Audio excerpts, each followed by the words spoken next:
Bonjour Raphaël, je ne sais pas si tu me vois, si tu m'entends. Ça y est, c'est bon, impeccable.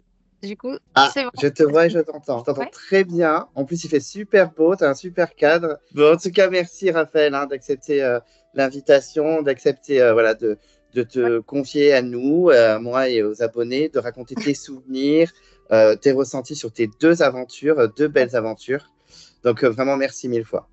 Bah, merci à toi surtout, et puis merci pour ta patience, parce que je sais que ça a été un petit peu compliqué, mais c'est vrai que j'ai un emploi du temps qui est très très chargé, donc un peu un rendez-vous de dernière minute là, mais bon, j'avais fait 1 heure du coup, de libre cet après-midi, donc c'est pour ça j'en ai profité. Ben, top, parfait. Mais en tout cas, vraiment merci. Ne t'inquiète pas, je sais que on a tous des plannings un peu chargés, donc je comprends complètement. Bon, on va y aller tout de suite, du coup, parce qu'on a quand même deux aventures à relater, donc on y va tout de suite. Moi, je voulais savoir, Raphaël, en 2009, qu'est-ce qui t'a motivé à te lancer dans l'aventure koh. Est-ce que c'était la première fois que tu te lançais dans cette émission? Et quelles étaient tes motivations et tes objectifs en allant dans cette aventure? Alors là, on va ouvrir un deuxième dossier qui n'est pas celui de koh du coup. Qu'est-ce qui m'a motivée en 2009? Donc, je connaissais déjà l'émission, forcément, parce que ça faisait déjà 9 ans qu'elle existait, mais on va dire qu'il y avait un gros engouement, mais c'était moins connu qu'aujourd'hui. Donc, on ne connaissait pas forcément l'envers du décor autant que ce qu'on peut le connaître aujourd'hui, grâce au réseau et grâce à tout ça. Et moi, ce qui s'est passé, c'est qu'en 2000, du coup, j'ai eu la chance de pouvoir représenter ma région, donc le Languedoc-Roussillon à l'époque, parce que c'était pas l'Occitanie, c'était le Languedoc-Roussillon. Du coup, à l'élection Miss France, par rapport à ça, j'ai énormément tourné avec mon écharpe de Miss Languedoc dans la région pendant quasiment 10 ans.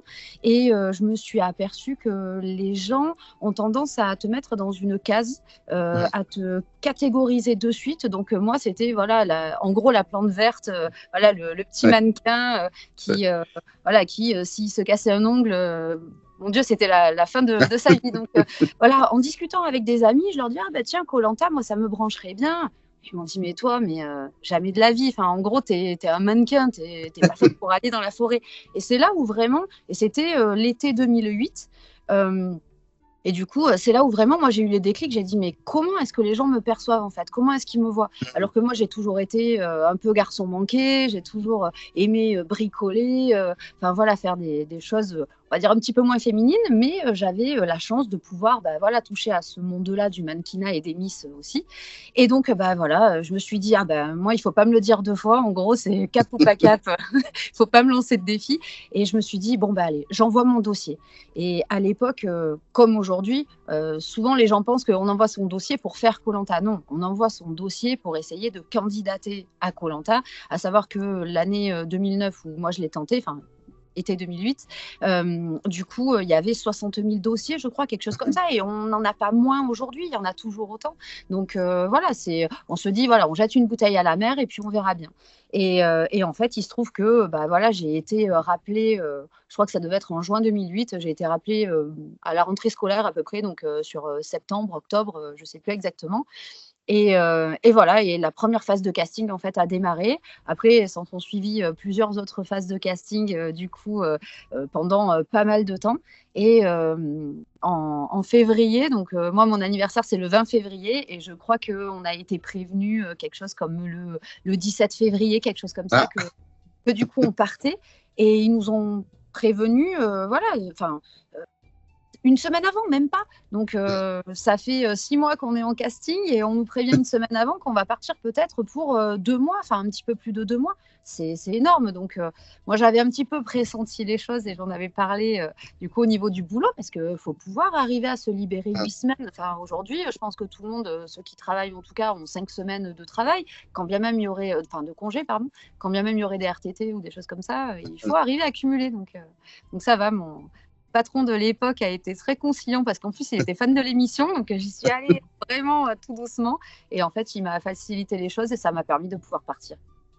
Mais c'est vrai que c'est assez dingue cette histoire parce que déjà, c'est la première fois que tu passes le casting, tu es prise direct. Donc ça, c'est super. Quand on sait qu'il y a des candidats qui tentent 15 fois de faire le jeu, donc c'est assez fou.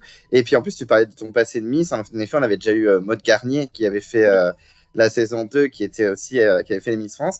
Et en plus, vous n'êtes pas une Miss France dans ta saison, enfin une Miss Oui, dans ta une saison. Miss. Il y a Isabelle aussi, ouais. Ouais, ouais. Qui est de Exactement. 94, je crois, elle, quelque chose comme ça. C'était Paris 94, ouais. Ouais, ouais. Donc c'est Donc, amusant qu'ils aient pris 2 Miss dans une saison. C'est comme c'est ouais. assez rare qu'on ait des Miss. Là, on en a 2. Oui. Donc c'est assez amusant. Et donc oui, tu disais aussi que tu avais passé des phases de casting très longues et que tu avais été prévenu un peu une semaine avant de partir. Comment tu as vécu le casting? Est-ce que tu l'as bien senti? Est-ce que tu étais stressé ou est-ce que tu étais excité? Comment tu as vécu ce long casting? Franchement, alors, le premier casting que j'ai fait à Paris, donc ils nous ont demandé de monter, donc voilà, on avait déjà été écrémés, je suppose, beaucoup par rapport au dossier de candidature. Et là, en fait, ils font monter quand même pas mal de monde. Donc, c'est un peu secret défense, faut pas en parler, faut faire attention, limite lunettes noires et, et un père noir pour passer dans la rue. Et là, je me retrouve en fait en casting. Donc, d'abord, on a un questionnaire à remplir, enfin voilà. Et ça s'est très, très mal passé. Mais vraiment, ça a été horrible. Je pense que ça a été le pire moment de toute ma vie. Et moi, je suis pas du genre à me liquéfier devant les gens. Donc, j'ai tenu tête, j'ai tenu bon. Par contre, quand je suis sortie du casting, j'ai fondu en larmes sur le trottoir. Et il m'en faut quand même, hein. Mais ils ont été affreux. Et en fait, aujourd'hui, avec le recul, je comprends parce que c'est vrai qu'ils veulent tester les gens. Un casting, c'est quoi? C'est un entretien d'embauche. Moi, je peux vendre du rêve et dire que je suis la reine d'Angleterre et Mère Teresa mélangée. Voilà, c'est que ce que je dis. Donc forcément, ils essayent de piquer pour mettre à nu un petit peu les personnalités des gens. Et c'est normal, en fait. C'est le jeu. Hein, donc voilà. Donc ils ont essayé de voir vraiment si, au niveau de ma personnalité, j'étais quelqu'un quand même qui sortait pas de ses gonds facilement. Donc je pense que je leur ai montré. À un moment donné, je me suis quand même énervée parce que je leur ai dit voilà, je cherche pas la célébrité, donc soit on me prend quoi, en gros avec ce que je suis, soit à ce moment-là, je vais pas vendre du rêve, donc merci, au revoir quoi. Enfin voilà. Et le casting s'est terminé, ils m'ont dit la porte est par là, merci, au revoir. J'ai dit bon, ok, donc je suis partie, j'ai fermé la porte. Merci, bonne journée. Passez un bon samedi. À bientôt. Donc voilà, ça a été la première phase et ça a été la plus compliquée. Je pense qu'à partir du moment où on franchit cette première phase-là, après, ils sont, on va dire, plus humains, mais c'est normal qu'ils essayent de piquer les gens à vif. Ouais. Ben oui, ils veulent voir un petit peu vos réactions, votre comportement, pouvoir anticiper ce que vous pouvez faire sur l'île, bien sûr, hein, C'est ça. c'est normal. Et quand tu sais que tu pars, ça y est, tu vas partir, let's go pour l'aventure, comment tu as vécu l'annonce? Comment tu as vécu le départ, le trajet qui est très long? Voilà, je me doute qu'en plus, tu as un peu enquêté pour savoir qui étaient tes petits camarades peut-être dans l'avion. Comment tu as vécu tout ce trajet jusqu'à que l'aventure se lance? Alors le trajet, déjà quand ils nous ont annoncé qu'on partait, là il y a une part de nous qui, putain, c'est là quoi. Je vais y aller. Et c'est souvent ça, je pense, qui est dommage sur les personnes qui partent en premier sur les saisons de koh parce que souvent on a tendance à les voir en disant oh, il a perdu. Tout ça pour ça. Mais en fait, non, il n'a pas perdu. C'est que du coup, il a eu la chance, celui qui part en premier, ce premier candidat, en fait, il a eu la chance d'être choisi les 20 parmi les 60 000. Enfin, il a déjà gagné, quoi, en fait. Tous ceux qui partent ont déjà gagné. Alors oui, c'est sûr que celui qui arrive au bout, c'est plus. Mais waouh, quoi. Enfin, on se dit, on va participer à un truc comme ça. C'est énorme. Et pour moi, c'était vraiment, voilà, c'est la première fois de ma vie que je passais un casting. Je suis prise. Enfin, c'est genre, qu'est-ce qu'il leur a pris, quoi. Qu'est-ce qu'il aurait pu me prendre, je comprends pas.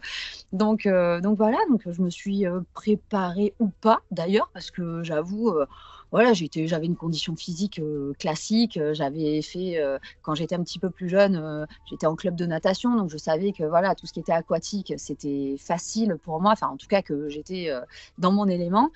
Je savais que par contre, et ça, c'est aujourd'hui pareil, je suis pas dans la force. J'ai pas la force physique. Par contre, j'ai la résistance, donc le mental, tout ça. Et oui, je suis plus dans l'endurance ou dans la résistance, mais pas forcément dans la force physique. Il faut me demander de soulever un poids, bien évidemment que je ne serai pas aussi forte que certaines qui vont avoir des biceps et des trucs. Par contre, oui, tu me demandes de tenir sur le cochon pendu, ça, il n'y a pas de souci. Ou de résoudre des puzzles, ou d'avoir de la mémoire, ou des choses comme ça, il n'y a pas de problème. Donc, il y a plein de questions qui se posent. C'est qu'est-ce que je vais faire, comment, pourquoi. Donc, forcément, tout le monde y va de son petit... de son petit conseil, tout ça. Et par contre, là, moi, ce que je disais, c'était pour connaître un petit peu l'émission, il ne faut pas que mon équipe perde le premier conseil. Et je suis partie dans cet état d'esprit-là en me disant, il ne faut pas que mon équipe perde le premier conseil parce que je sais que forcément, d'élite faciès, quoi, en gros, les gens vont me voir comme la plante verte. Et si, en gros, j'ai pas l'occasion de pouvoir prouver qui je suis et prouver la force que j'ai et les ressources que j'ai, à ce moment-là, je risque de sauter au premier conseil si on perd la première épreuve. Donc, c'était pour moi le challenge. Je partais pour essayer de montrer que j'étais autre chose et puis qu'un mannequin. Je partais pour essayer de montrer qui j'étais moi-même et je savais j'avais une chance sur deux en gros de sauter sur le premier conseil sans même en avoir parlé avec personne, mais je savais que c'était comme ça. C'est en général les premiers qui sautent, c'est soit les nanas qui arrivent qui sont toutes fines et qui sont forcément jugées sur leur apparence alors qu'elles ont des ressources de dingue, ou alors les personnes les plus âgées parce qu'on se dit que c'est ceux qui vont le moins résister et souvent je pense que c'est une grosse erreur. Je suis assez d'accord avec ça. Ouais. J'ai répondu à la question. Mais ouais, oui, c'est bien, c'est pas grave, on dévie, mais c'est très bien. C'est vrai que ce sujet de les premiers partants, c'est toujours les mêmes. C'est soit la petite nana un peu fine qui est jugée faible alors qu'elle a rien montré encore pour l'instant, et ou les doyens qui, eux, une erreur et on pardonne pas, ça sort direct. Et du coup, moi, quand je suis partie, j'avais rendez-vous donc à Paris et j'ai pris l'avion. Alors, je me suis retrouvée dans le bus qui m'amenait sur le lieu de rassemblement, entre guillemets, parce qu'on partait quasiment tous en même temps, sans le savoir, avec Marine de mon année. Donc, j'ai croisé dans le bus, mais sans savoir qui elle était. Donc, on l'a su après, en fait, on s'était croisés dans le bus. Mais du coup, oui, je suis partie. Moi, j'ai fait le trajet avec Christina et Claire. Et du coup, on a fait le trajet. Les quatre en plus, mais on a fait le trajet nous trois. Donc, on n'a pas forcément trop le droit de communiquer parce qu'ils ne peuvent pas nous faire partir un par un, quoi, ce qui est logique. Et dans l'avion, moi, je n'ai pas du tout souvenir d'en avoir croisé d'autres. Donc, c'était vraiment, on était scindés en petits groupes et on n'avait pas forcément de possibilité de tisser des liens ou des alliances ou des choses comme ça, contrairement à un retour où on connaît physiquement et visu les gens qu'on peut croiser. Donc, si on les croise, on sait qu'ils font partie de l'aventure. Mais oui, c'est vrai, vous avez pas, de toute façon, vous êtes un petit peu chapeauté. Hein, il y a quelqu'un qui vous surveille pour pas que vous parliez dans l'avion. C'est connu, ça. Ouais. Bon, donc, en tout cas, tu arrives dans l'aventure. Au moment où vous êtes sur le bateau, enfin, vous commencez l'aventure, est-ce que tu as eu des coups de cœur assez rapides quand vous commencez un petit peu à discuter avant la fameuse épreuve dont on va parler? Est-ce que tu as apprécié des gens directs ou tu as été plus dans l'observation? Alors, moi, je suis du genre à être un petit peu plus dans l'observation. Alors, je suis quelqu'un qui parle beaucoup, qui est très ouvert. Alors, bizarrement, et il y en a beaucoup qui m'ont fait la réflexion, ils m'ont dit sur cette aventure-là, en fait, ils m'ont dit on ne te reconnaît pas parce que tu parles pas, tu es très refermé, en fait. Et oui, j'étais plus dans l'observation parce que j'avais tellement peur, en gros, de sauter sur ce premier conseil parce que c'est vraiment une étape. En fait, on a peur de ne pas avoir l'occasion de pouvoir prouver, on a peur de plein de choses. Donc, oui, j'étais plus dans l'observation. Il y a eu pas mal de choses qui se sont passées pendant justement ce transfert, notamment pas mal de gens qui avaient le mal de mer. Donc, certains qui étaient très présents pour d'autres, on en voyait qui étaient très malades, on en voyait du coup, on est plus à se regarder, à échanger quelques paroles, même si on n'a pas trop le droit. Et je pense que oui, quelqu'un que j'ai découvert, quelqu'un avec qui j'ai eu une affinité de suite, c'est Rodolphe. Donc vraiment, parce que ce gars, je sais pas, son histoire, quand on en a parlé rapidement, après, on peut pas forcément expliquer, mais il y a eu une affinité directe que j'ai eue avec lui. Et voilà. En plus, c'est un chic type, hein, Rodolphe. C'est un des doyens les plus aimés de toute l'histoire de koh. C'est vraiment Vraiment. un super Ça a été, mec. le papa poule en gros de l'aventure et ouais, le grand frère quoi en gros. Et quand ça y est, bon, l'aventure commence, ça y est, c'est lancé. Vous avez donc cette fameuse épreuve où vous êtes d'abord en par 4 et après vous vous détachez, etc. Surtout qu'il y a eu pas mal de petits dramas, hein. On a eu cette fameuse Joël qui n'a pas voulu être montrée. On a eu Myriam qui a fait une super performance mais qui a dû abandonner. Anthony au bout de sa vie. Comment toi comment tu as appréhendé cette épreuve? Comment tu l'as vécue? Et surtout, à la fin de cette épreuve, est-ce que tu étais contente quand même de pas être pénalisée? Alors en plus, alors oui, c'est compliqué de répondre à des questions parce qu'on ne sait jamais par quel bout commencer. En plus, au tournage, enfin au montage de l'émission, on ne me voit pas poser mon bâton. Et on a l'impression que je suis la dernière en fait à poser mon bâton, alors que j'ai été, on va dire, dans la moitié. Voilà, je me suis située à la moitié des filles à peu près. Et ils ont monté le truc. On a vraiment l'impression que c'est un suspense et que je suis dans les dernières. Donc ça, c'est quelque chose moi qui m'a déplu parce qu'il y en a plein qui m'ont dit oh, t'aurais pu marcher plus vite, courir plus vite. En fait, en partant, c'est mon frère m'a dit et mon père aussi ils n'étaient pas pour que je parte. Ils ne voulaient pas que je fasse cette aventure. Ils m'ont dit, mais qu'est-ce qui te prend encore? C'est quoi encore des farfelus d'aller faire une émission de télé-réalité, un truc au bout du monde, dans la jungle? Et ils m'ont dit, ok, fais-le, mais ne te fais pas mal. Et c'est vrai que cette première grosse épreuve, il y a pas mal de choses. Il y a déjà le fait qu'on est sanglé par 6. Aujourd'hui, quand les gens sont sanglés, ils ont une espèce de ceinture autour de la taille. Et ensuite, ils ont un bout qui les tient entre eux. Nous, à l'époque, c'était pas du tout ça. On avait la corde qui nous était même pas nouée, mais avec une espèce de nœud coulant. Et toutes les cordes étaient les unes avec les autres. Et en gros, celui qui était devant, qui tirait, ça serrait la corde des autres. Et moi, je me suis retrouvée derrière Patrick, qui, j'avoue, physiquement était une machine. Et en fait, il avançait tellement que moi, ça m'a coupé la respiration. J'ai même failli faire un malaise. À un moment donné, je me suis pas sentie bien. Et je me suis même accrochée à lui. Ça me coupé complètement la respiration parce que voilà, après ils se sont améliorés avec le temps aussi, hein, c'est normal. Hein, oui, bien sûr. Différemment, mais c'est vrai que cette première épreuve, déjà j'ai essayé de faire attention, il y avait des noix de coco partout, je me suis dit ça, on va pas essayer de se faire une cheville. D'ailleurs, Louis Laurent a fini avec la cheville un peu en marmelade, donc voilà. Mais du coup, oui, j'ai eu la chance d'être dans cette équipe de 6 qui a réussi, il me semble, si mes souvenirs sont bons, à défaire son lien quasiment dans les premiers. Donc voilà, on était tous ultra motivés, on a été un bon groupe. Là, on défait tout ça et là commence le parcours du combattant tout seul. Donc, moi, je savais, c'est pas que j'ai pas un esprit voilà, d'être compétiteur et d'être le premier, j'adore hein, gagner. Mais je me suis dit, sur une première épreuve, ça serait bête en fait de se blesser. J'avais beaucoup de monde derrière, dont beaucoup de femmes derrière, parce que là, c'était la dernière femme et le dernier homme en fait qui était qualifié, enfin voilà, qui était censé être éliminé. Donc, je me suis dit, voilà, donne pas tout quand même, fais ton truc.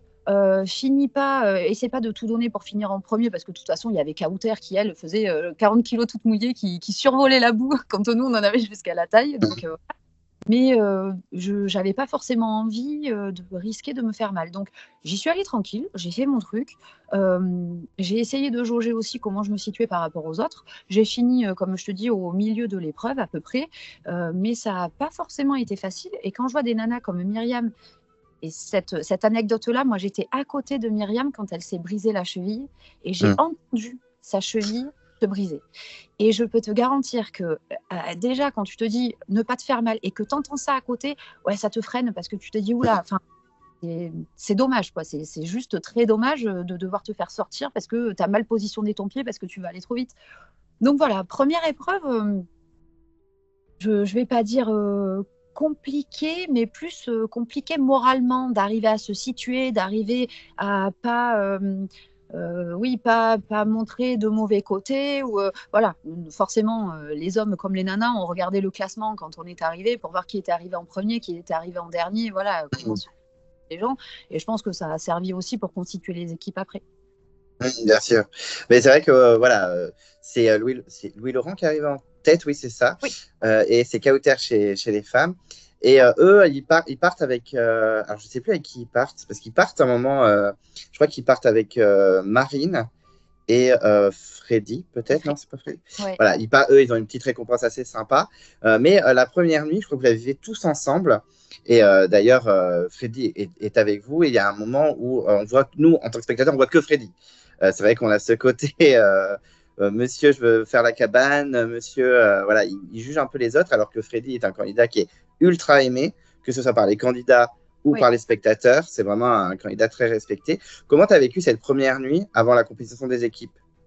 Alors, justement, cette première nuit, il me semble, je ne veux pas dire de bêtises, elle est arrivée après cette épreuve-là. Oui, C'est-à-dire c'est ça. Exactement, ouais, oui, c'est ça. on a eu le naufrage, en fait, direct, naufrage, construction du radeau. En fait, c'est surtout ça, c'est qu'il y a eu cette construction de radeau avant Ah cette oui, tu as raison, tu as raison. construction du radeau. Et sur cette construction de radeau, c'est là où Freddy a commencé à prendre le lead sur les autres en disant « je sais faire, écoutez-moi ». Et je pense il a péché de trop savoir, en fait. Il a trop voulu montrer qu'il savait faire. Il était tellement heureux. Il avait préparé son aventure depuis des années. Moi, j'avoue, j'ai postulé. J'avais rien préparé du tout. Je suis partie comme ça, un peu en mode tranquille. C'est pas ça va être des vacances. Mais voilà, j'avais pas forcément surpréparé mon truc. Et après, quand on a découvert justement le personnage via le petit reportage qui avait été fait ou quand on a appris à le connaître sur le camp, du coup, on a compris que ce mec-là, il avait été formaté pour koh en fait. Il avait construit un bateau miniature, enfin un radeau miniature dans son garage. Enfin voilà, il a faire le feu. Enfin, c'était incroyable. Et là, du coup, bah, forcément, il a pris le lead pour faire le fameux radeau. Donc bon, il y en avait qui commençaient à grincer un peu des dents, du coup, parce que bah, forcément, c'est jamais simple d'en avoir un qui prend la tête du groupe. Donc oui, je pense que Freddy, on a regretté qu'il soit pas là justement sur la première nuit parce que je pense qu'on aurait peut-être mieux dormi parce que moi, on n'aurait pas laissé dormir comme ça. Mais donc du coup, après la première épreuve, on perd en gros, on perd 4 aventuriers qui partent sur leur épreuve de confort plus ou moins. Et nous, on se retrouve donc, il me semble, à 14 parce qu'on était départ et on a été 10 après. Oui, c'est ça, on a été en. Non, je dis des bêtises, on était 18 et Oui, c'est ça. il y a eu 2 éliminés, pardon. Du coup, on était 16 et il y en a 4 qui sont partis. Donc on s'est retrouvés à 12. 12 aventuriers complètement trempés. Donc ça, c'est avec un vent de dingue sur cette île. Les nuits étaient super fraîches, forcément super humides. Ça a été, je pense, la pire nuit de toute ma vie. Mais Ah oui. vraiment pire nuit de tous mes koh parce que sur le second, on a eu une nuit avec Tiffany, mais on y reviendra. C'était quand même très très compliqué, mais là, ça a été vraiment la pire nuit parce que c'était la première fois de ma vie que je souffrais du froid. Mais vraiment. Et j'avoue que encore aujourd'hui, et pourtant ça fait quelques années, j'ai cette vision quand je vois des personnes sans abri en plein hiver. J'ai ressenti le froid. Alors, pas à leur niveau, ça c'est certain, mais j'ai ressenti ce froid, en fait, la piqûre du froid. Et réellement, il y a eu un moment donné dans la nuit, on était tous et toutes serrés les uns contre les autres. On n'avait pas de vêtements parce qu'ils n'étaient pas secs, donc c'était encore pire d'avoir mouillé. On était donc juste en maillot de bain, les hommes blottis contre les autres, à grelotter. Enfin, c'était incroyable. À un moment donné, je me suis dit, ne t'endors pas parce que tu te réveilleras pas. Et ça, c'est une sensation, même quand on le raconte, en fait, on ne peut pas le comprendre.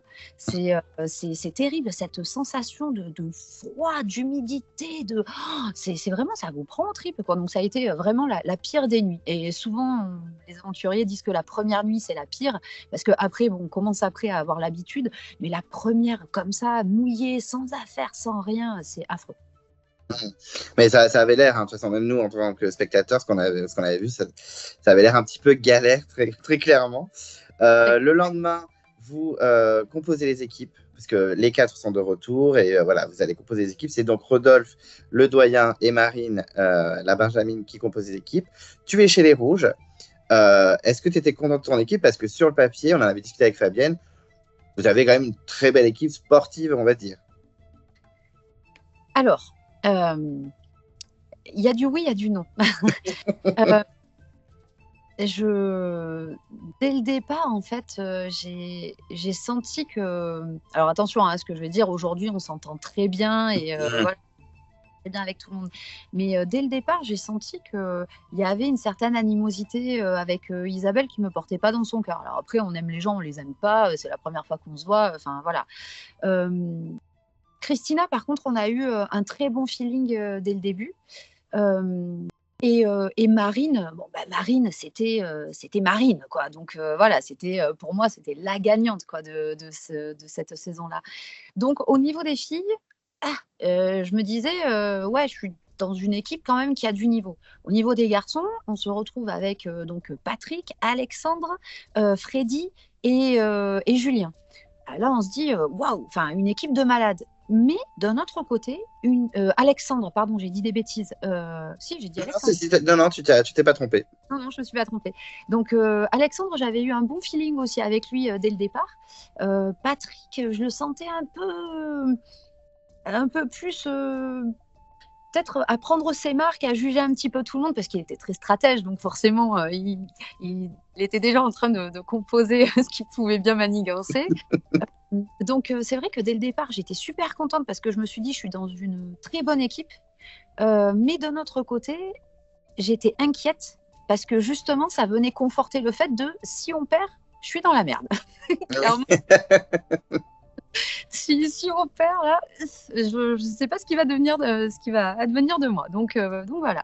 Mais sinon, oui, l'équipe, super équipe, quoi, c'est sûr. Après, je pense que dès le départ, on ne pensait pas qu'il y aurait autant de différences enfin, différence de niveau entre les deux équipes.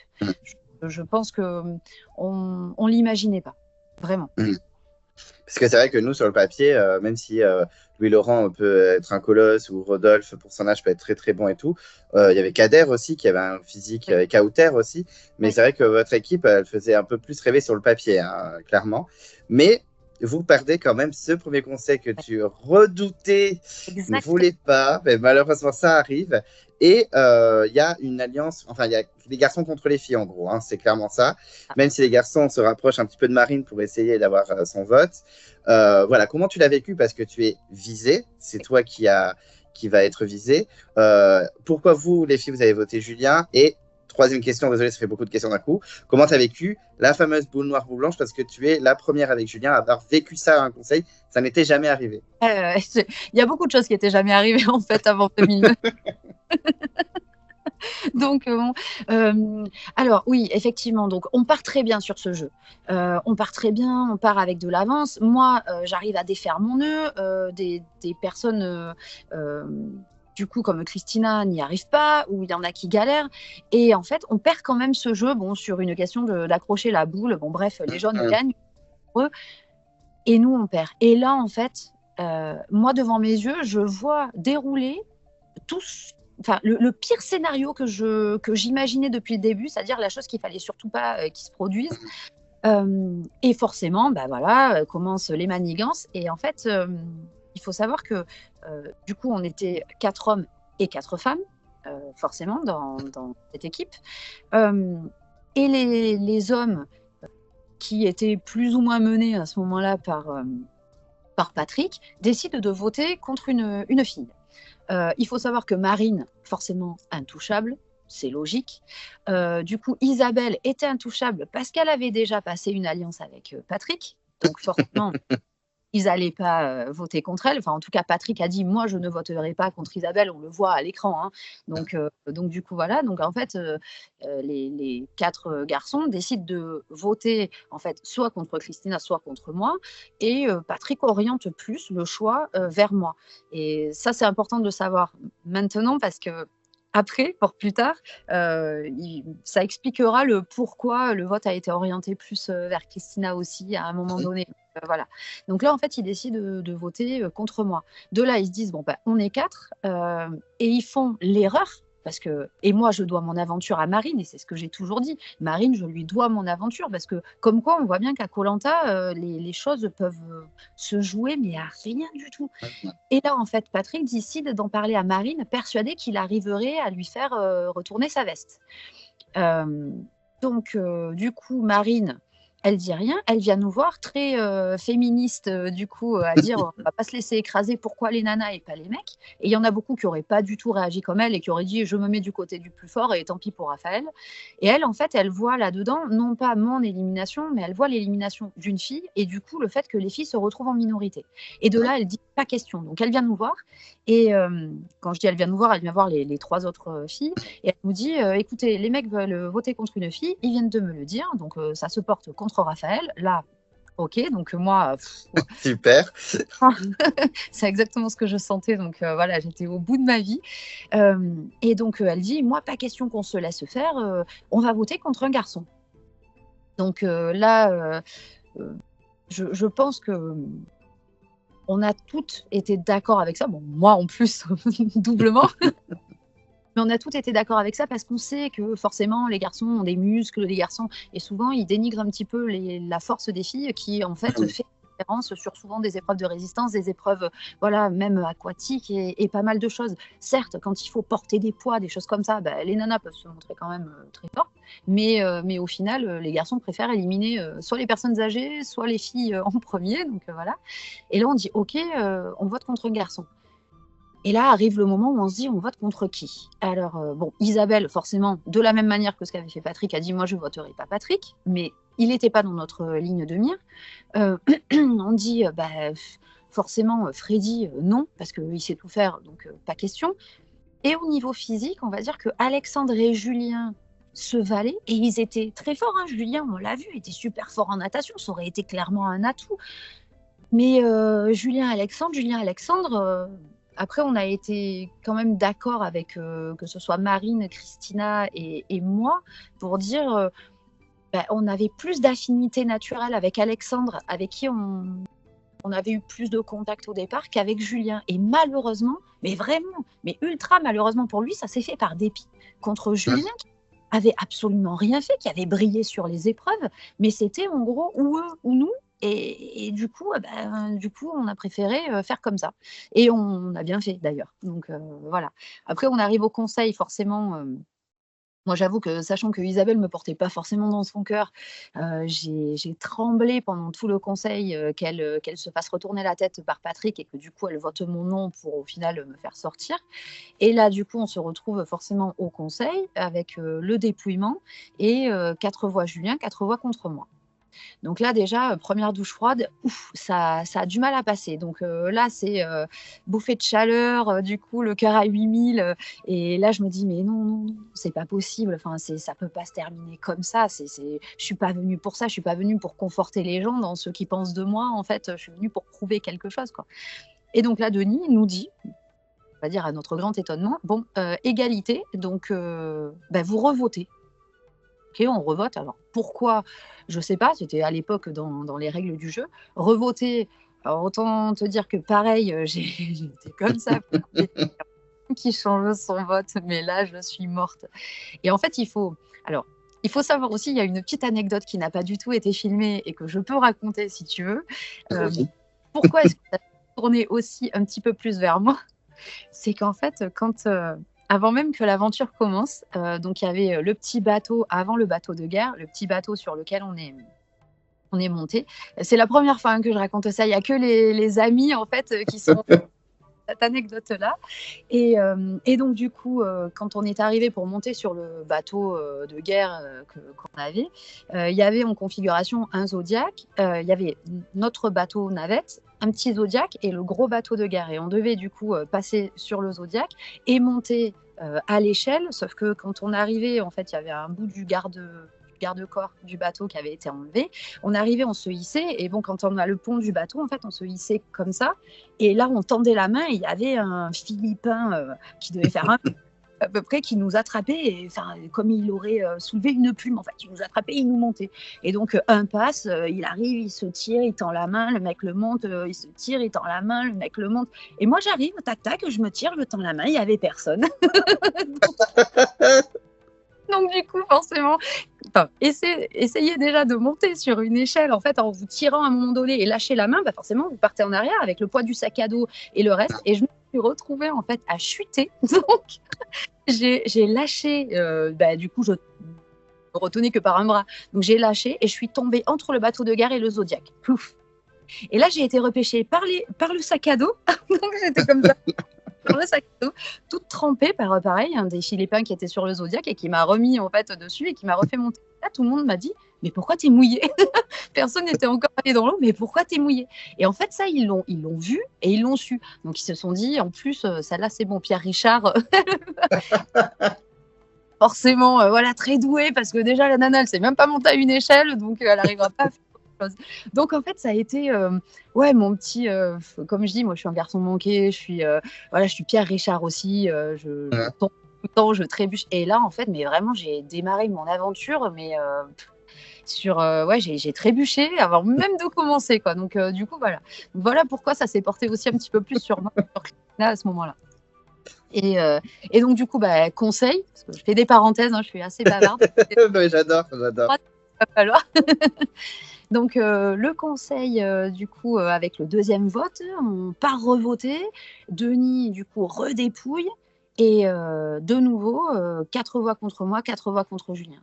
Et là, il nous dit, tire à la boule. Putain, tire à la boule. Je vais jouer mon aventure, en fait, sur une boule blanche, une boule noire. C'est un truc de dingue. Et là, donc, il me fait tirer en premier. Et là, dans le panier, je prends une boule, je la lâche et j'en prends une autre. Je sors la main. Et là, en fait, je me dis, il faut toujours rester sur sa première impression. J'aurais jamais dû changer cette boule. Et en fait, je ne sais pas pourquoi, mais j'ai eu à ce moment-là ce truc qui a fait que j'ai changé de boule parce que j'avais effectivement la boule blanche. Et là, on me voit quand j'ouvre la main et que j'ai la boule blanche, le soulagement, mais la déception en fait de voir Julien partir parce que c'était quelqu'un d'adorable. En fait, je lui saute au cou, alors que lui, il a gravé les boules, il a envie de me dire, mais c'est bon, t'as bousillé mon aventure, donc c'est bon, dégage, quoi. Mais j'ai ce truc de le pauvre, quoi. En fait, je le plains. Alors moi, je suis contente de souffler et d'avoir 3 jours de plus, donc super. Mais ouais, je le plains, quoi, le pauvre. Donc on rentre sur le camp un peu dépité de ce premier conseil injuste, en fait. C'est vrai que c'est horrible que ton aventure se joue sur tirage au boule, hein, clairement. Ça, y a pas photo, hein, clairement. Je me dis, t'imagines, il y en a plein comme ça, des gens qui sont éliminés en premier et qui au final auraient peut-être pu faire un parcours de dingue, juste parce qu'ils ont des lits de faciès au départ, quoi. Mais surtout qu'en plus, en parlant de toi, il y en a plein qui disent ça. Oui, vas-y. Il y en a plein qui te disent ça de ton aventure. En vrai, on aurait pu passer à côté de Raphaël, elle aurait pu être sortir dès le premier conseil et tout. Et des fois, il y a des gens qui disent, mais oui, mais ok, Raphaël, super, mais on est passé à côté de Julien. Ça se trouve, il aurait été incroyable aussi. On ne sait pas du tout, en fait. Mais c'est ça, mais je sais que Julien aurait été un aventurier génial. Et en plus, un camarade d'aventure super, parce que je pense qu'au niveau de la mentalité, Julien, c'était un compétiteur, mais c'était quelqu'un, je pense, qui aurait été forcément stratège à un moment donné, parce qu'on l'est tous un peu, qu'on le veuille ou non, on est obligé de rentrer, de suivre le groupe. Et suivre le groupe, c'est être aussi stratège, hein. Je veux dire, on ne peut pas dire que quelqu'un est zéro stratège ou 100%. Enfin, c'est pas possible. Mais oui, on est passé clairement à côté de Julien, qui, je pense, était un aventurier des plus méritants. Mais après, moi, je suis mal placée pour dire, pour dire le pauvre, parce que j'ai failli y passer, mais d'un autre côté, c'était lui ou moi. Donc, j'ai eu de la chance. Et lui, malheureusement, il n'en a pas eu sur ce coup-là. Et surtout qu'en plus, je dis pas ça pour te faire plaisir, mais dans ta saison, le casting, il est vraiment très intéressant. On a vraiment un casting, et puis même comme toi, Christina, Freddy, Patrick, Isabelle, enfin, tous ces gens-là sont restés cultes dans l'histoire de Koh-Lanta. 2009, je pense que j'ai cette chance-là, c'est, je pense, faire partie du Koh-Lanta qui a marqué les esprits. Alors peut-être un peu moins aujourd'hui, parce que ça fait déjà 15 ans. C'est énorme. Des fois, je me dis, mais le temps passe tellement vite. Mais oui, c'est l'année culte, en fait. C'est l'année de la plus grosse diffusion. On a franchi les 9 millions de téléspectateurs. Enfin, c'est énorme. C'est les plus grosses audiences. Et puis, c'est un casting de dingue, en fait, où les gens se souviennent. Et moi, ça me sidère. Ouais. Non, vraiment, ça a vraiment marqué les gens, hein, que ce soit l'équipe jaune ou l'équipe rouge, beaucoup de candidats. Après, bien sûr, hein, je pense qu'on prend quelqu'un dans la rue qui regarde Koh-Lanta comme ça. Oui, bien sûr qu'il ne va pas se rappeler de tout le monde. Oui. Mais s'intéresse, ce sont, je pense, il y a eu 2-3 saisons comme ça qui ont bien marqué, avec des aventuriers qui ont beaucoup marqué aussi. Et oui, je pense que cette saison-là fait vraiment partie des grosses saisons. Mais souvent, quand il y a des classements et tout, entre fans et tout, elle est super bien placée, hein.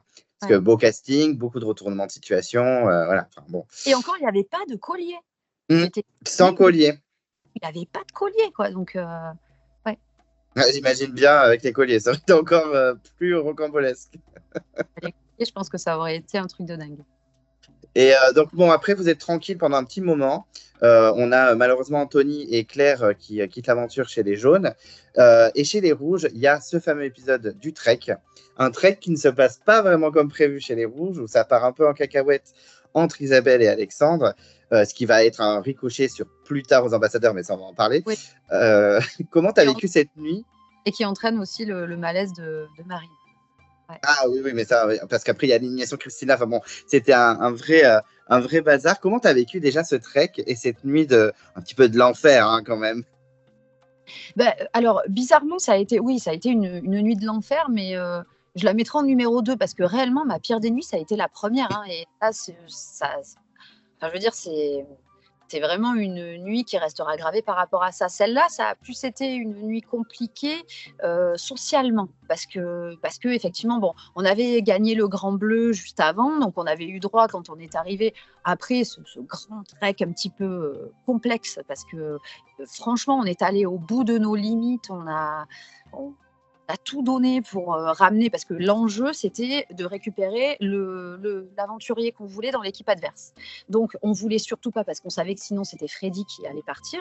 Donc, on a tout donné pour charger les sacs au maximum, parce qu'on avait des sacs à récupérer avec 200 kilos en tout.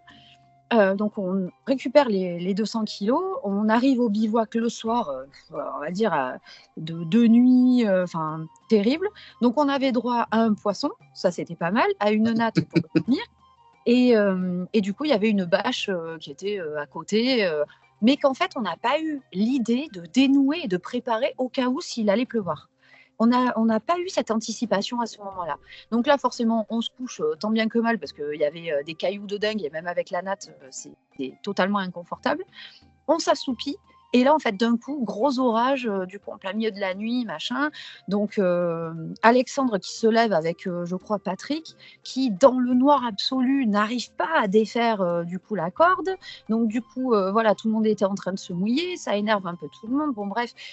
Du coup, il y a cette altercation qui va quand même très loin dans les mots et dans l'énervement. En fait, c'est surtout ça. Malgré le fait qu'Alexandre soit toujours resté très poli, dans sa manière de faire. Donc voilà, c'est ce qu'il a toujours dit, et c'est ce qui s'est passé. Il est resté droit dans ses bottes et poli, mais ça ne l'a pas empêché de se défendre non plus et de dire ce qu'il pensait. Mais du coup, bah forcément, nous, on était un peu spectateurs. J'avoue que dans ces moments-là, on se dit... il vaut mieux que ce soit avec les autres qu'avec soi-même. C'est très égoïste, mais qu'il y en ait un seul qui ose me dire que du coup, il n'a pas pensé ça à ce moment-là. Donc, on va dire que ça attire l'attention vers d'autres personnes aussi. Marine qui se sent pas bien, on appelle le médecin, Marine qui part en brancard. Enfin voilà, ça ébranle toute une équipe, une organisation. Et en fait, on repart, mais peiné, penaud, et totalement déstabilisé, parce que bah, du coup la stabilité qu'on avait, et puis ce noyau et cette solidarité qu'on essayait d'avoir entre nous, bah, en fait il y a tout qui a volé en éclats. Il y en a 2 qui se sont pris le bec, il y en a une qui est partie sur une civière. Enfin là on se retrouve, mais dans l'inconnu. En gros, c'est ça, c'est un petit peu dans l'inconnu. Donc, on finit le trek avec nos 200 kilos. On arrive du coup devant Denis, qui compte le nombre de kilos chacun. Et là, on se retrouve face à une égalité. Et nous, là, dans notre tête, on s'est dit, on est parti dans tout le truc en se disant, les jaunes vont jamais réussir à ramener les 200 kilos. Et en fait, on voit qu'au niveau du mental, ils l'avaient, le mental, parce qu'ils les ont ramenés. Et deux, on se dit, si jamais il ramène 200 kilos, vu que nous, on a 200 kilos, bah, c'est égalité, donc c'est annulation de l'épreuve. Vu qu'il y a égalité, il n'y a pas de pénalité. Et jamais on n'a pensé qu'il pouvait imaginer le fait d'échanger un aventurier dans chaque équipe. Et c'est ce qui se passe. Donc il nous dit, bah, en gros, vous avez chacun gagné, donc chaque équipe choisit un aventurier dans l'équipe de l'autre. Donc là, ça paraît logique que nous, on prenne Louis Laurent, et eux, ça leur paraît logique de prendre Freddy aussi. À savoir que Freddy, bah, du coup, nous, c'était un petit peu l'ingénieur, mais il a agacé un peu à ce moment-là parce que justement, il se mettait un petit peu trop en avant. Il était tout le temps à l'écart. Voilà, il faisait son truc. Il prenait pas part à la vie de groupe en fait qu'on avait parce que bah voilà, il était tout feu tout flamme quoi. Il voulait tout faire. Il voulait. Et c'est fou parce que dans une aventure comme celle-là, en fait, qu'on soit trop ou pas assez, on est pénalisé parce qu'on est marginalisé en fait par les autres. Donc, voilà, on se retrouve après cette épreuve à rentrer sur le camp sans Freddy et avec Louis Laurent. Donc voilà, moi, Louis Laurent, c'est quelqu'un que j'avais apprécié dès le début, sur les premiers instants, mais même si on ne s'était pas énormément parlé. Et d'entrée, il y a eu cette accroche qui a fait que je me suis dit, en fait, de suite, je l'ai considéré un peu comme mon frère. Et parce que moi, j'ai un petit frère, entre guillemets, du coup, qui est très grand maintenant, mais voilà, on a 5 ans d'écart. Et quand je suis partie, mon frère avait 25 ans. Louis Laurent avait à peu près 28 ans, je crois, enfin à peu près mon âge. Mais du coup, pour moi, voilà, ce mec-là, d'entrée, j'ai eu l'impression qu'il avait les mêmes valeurs, la même manière de se comporter, qu'il était loyal. Enfin, des fois, on ne peut pas expliquer le ressenti qu'on a sur les gens. Et donc, du coup, je me suis dit, putain, ce mec-là, je pense que c'est quelqu'un de bien. Donc, avec lui et Alexandre, avec qui je m'entendais très bien, pour la première fois, depuis le début de mon aventure, et je crois que là, on avait dû faire à peu près une quinzaine de jours hein, dans ces eaux-là, pour la première fois, je me suis sentie pas toute seule et pas en danger, on va dire. Parce que pour la première fois, j'avais de véritables personnes, avec Christina en plus, avec qui on s'entendait super bien. J'avais pour la première fois mon petit groupe à moi, en gros, avec Christina, avec du coup Alexandre et Louis Laurent. Donc ça me permettait d'avoir une certaine, de nouveau, en fait, de pouvoir souffler et d'avoir ce côté social en fait que j'avais pas réussi à recréer depuis le début. C'est vrai que ça m'est passé des trucs hein, pendant ce trek, surtout que Marine, je ne sais même pas si elle revient au camp ou vraiment. Non, elle revient. Parce qu'au conseil, elle vote hein, quand même. Elle vote depuis l'hôpital. Ah oui, voilà, c'est ça. C'est une manière de faire qui avait jamais eu lieu, en fait, que la personne sorte entre deux comme ça, alors que le vote c'était immédiat le lendemain. Enfin, c'est voilà. Donc du coup, ils la font voter et en fait, ils la font voter sur un conseil immédiat qu'on a. Du coup, on s'était pas forcément concertée, mais voire même pas du tout. Elle est restée, donc Marine est restée sur le premier vote qu'il y avait eu, c'est-à-dire voter contre moi. Après, je sais même plus contre qui Isabelle a voté. Elle a voté, je vais te dire, parce que j'ai tout devant moi. Je ne connais pas tout par cœur quand même, mais Ah bon Isabelle, elle a voté contre toi, Isabelle. Et voilà, parce qu'en fait, Isabelle et Marine avaient dit on reste sur le premier conseil et du coup, elles ont revoté contre moi. Donc, moi, j'avoue que sur ce conseil-là immédiat, j'étais pas, encore une fois un peu stressée parce que je me suis dit, moi, je suis partie en me disant c'est moi qui sors. Forcément, c'est la logique. Ils ont voté contre moi la dernière fois, pourquoi ils changeraient? Et en fait, ce qui s'est passé, c'est que Alexandre, Louis Laurent et du coup Patrick qui suivait les garçons. On dit non, enfin c'est surtout Louis Laurent et Alexandre qui ont dit attends, nous on s'entend bien avec Raphaël, parce que le premier conseil c'était le premier conseil. Raphaël, elle n'a pas démérité parce que le Grand Bleu j'avais bien nagé, que d'autres trucs j'avais fait j'avais montré que j'avais le niveau de l'équipe. Ils ont dit pourquoi plus elle que Christina par exemple, parce que Patrick était toujours dans le truc de dire on élimine une fille et pas Isabelle. Donc ils ont dit la dernière fois on a voté pour Raphaël, cette fois-ci on vote pour Christina. Et en gros ils ont dit un coup chacune quoi. C'était pas on l'a pris vers elle, c'est juste si elle a eu la malchance d'être sur la sellette la dernière fois, du coup on change le vote cette fois-ci. Et donc du coup là c'est le nom de Christina qui sort. Je comprends pas. En fait, je me mets à pleurer Alors, j'ai beaucoup pleuré sur ce koh Je me mets à pleurer pour 2 raisons. La première, je suis soulagée, donc c'est un peu des pleurs de joie, de genre, c'est pas moi qui sors. Mais en fait, je perds mon binôme d'aventure. Mhm. En voyant partir Christina, c'est des pleurs qui sont sincères. Je perds mon ami d'aventure, quoi. Je perds mon binôme, je perds, la nana avec qui j'étais liée, sur le camp. Enfin, c'est vraiment, voilà, je la perds elle et c'est ah ouais, c'est une déchirure, quoi. Vraiment, je le vis super mal, mais vraiment et ça, c'est quelque chose après que j'ai essayé d'expliquer à Christina, mais elle l'a pas compris et sur le moment, elle a pensé et c'est normal, on est à koh et la moindre chose fait qu'on a Mhm. tourné. Elle a pensé qu'en fait, c'était moi qui avais retourné un peu le cerveau aux garçons en leur demandant de voter contre elle, alors que je j'ai jamais même discuté de ça avec les garçons. Ils l'ont fait de leur propre chef. Je les en remercie parce que, bah, enfin voilà, ça m'a fait plaisir à moi de me dire ah ben voilà, enfin, on voit que bah voilà, je mérite quand même de rester autant que les autres. C'est pas plus, c'est autant que les autres. Et donc, voilà, donc Christina s'en va. Donc là, on rentre sur le camp. Moi, je suis au bout de ma vie. Donc, on a perdu Marine, on a perdu Christina. Je me retrouve, en fait, enfin, on a perdu Marine, pas encore, mais Marine n'est pas encore. Mhm. Je me retrouve sans Christina, dans une équipe où j'arrive vraiment pas à trouver ma place. C'est très, très compliqué, en fait. Je te dis, l'arrivée de Louis Laurent fait que du coup, il y a eu quelqu'un en plus qui m'a fait confiance. Alexandre et Louis Laurent se sont super bien entendus et Alexandre m'aimait bien aussi. Donc en fait, ils m'ont fait confiance réellement. Et c'est ça qui m'a manqué depuis le début, c'est qu'on m'a mis de côté en disant t'es pas capable. Et en fait, est-ce qu'on m'a laissé à un moment donné montrer mes capacités? Non. Donc voilà. Donc en fait, j'attendais que ça, de pouvoir montrer ce dont j'étais capable. Voilà. Et c'est vrai que pour reparler vite fait du conseil où tout le monde vote un petit peu dans tous les sens, moi, en tant que spectateur, je me dis, mais ça va être Isabelle ou Alexandre par rapport à l'altercation qu'ils ont eue. Bon, je pense qu'Isabelle était clairement protégée par Patrick. Oui. Et je pense que les garçons se sont dit, bon, on va rester entre nous, sinon ça va être compliqué. Mais c'est vrai que c'est assez surprenant, hein. Christina qui sort, moi j'étais un peu surpris. Ah, Et, oui, carrément. Carrément. et au final, Marine ne peut pas revenir, malheureusement. Oui. Je pense que ça vous a beaucoup peiné parce qu'elle était à peu près aimée par tout le monde. Ouais. Mais Christina revient.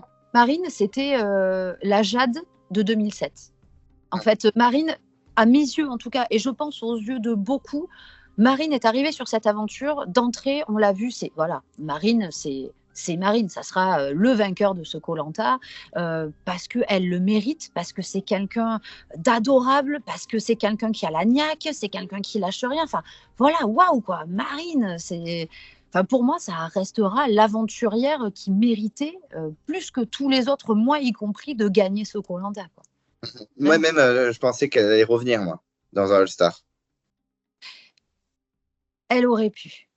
Elle aurait largement pu, hein, clairement, hein. Beaucoup Elle de gens le disent. mais du coup, voilà, ça s'est pas fait. C'est comme ça. Et Christina revient. Donc, est-ce que tu étais quand même content de revoir ta copine Christina?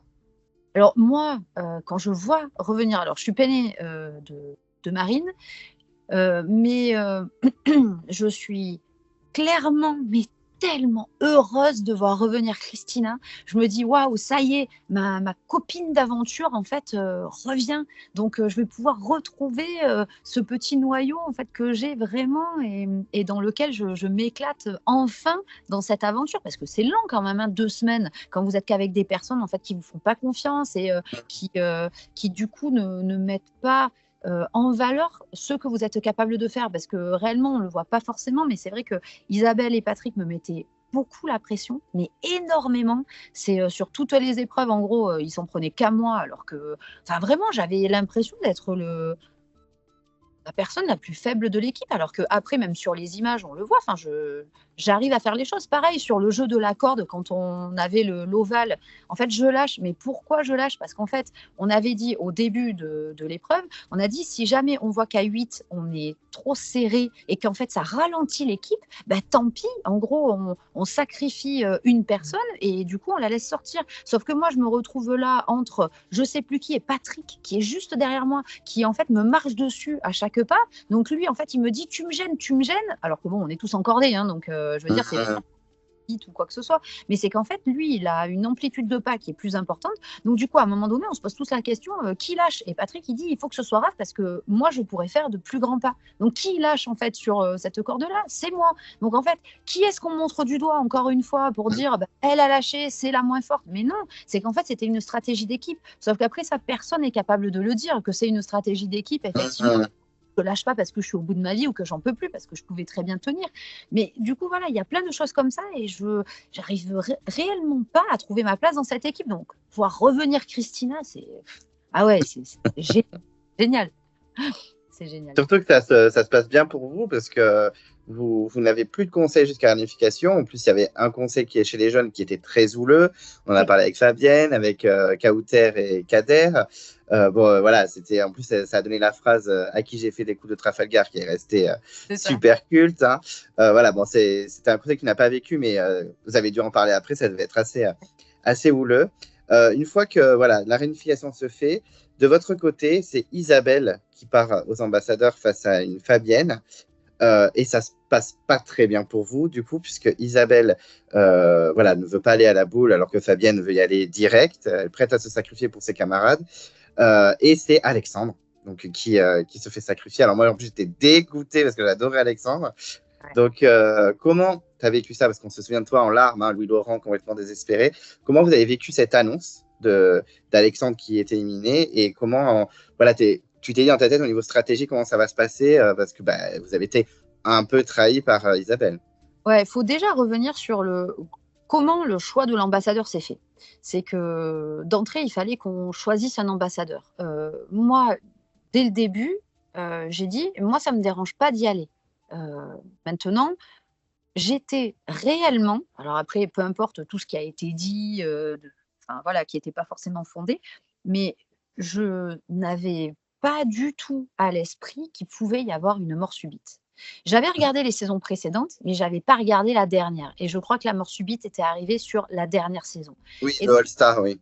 Ouais, depuis toutes les saisons que j'avais regardées, mis à part le Star, c'était on rajoute un nom sur un papier. Donc, il n'y avait pas de mort subite possible. Donc, pour moi, il n'y avait pas de danger, en fait, à y aller. Au contraire, c'était le fait de se mettre en avant parce qu'on avait une responsabilité en tant qu'ambassadeur. Et quand bien même on mettait un nom, son propre nom sur le papier, c'était pas gravissime du moment qu'on avait son équipe derrière. Et en plus, on partait en étant beaucoup plus nombreux. Donc, il était où le risque, réellement? Enfin, pour moi, en tout cas, dans ma tête, il était où le risque?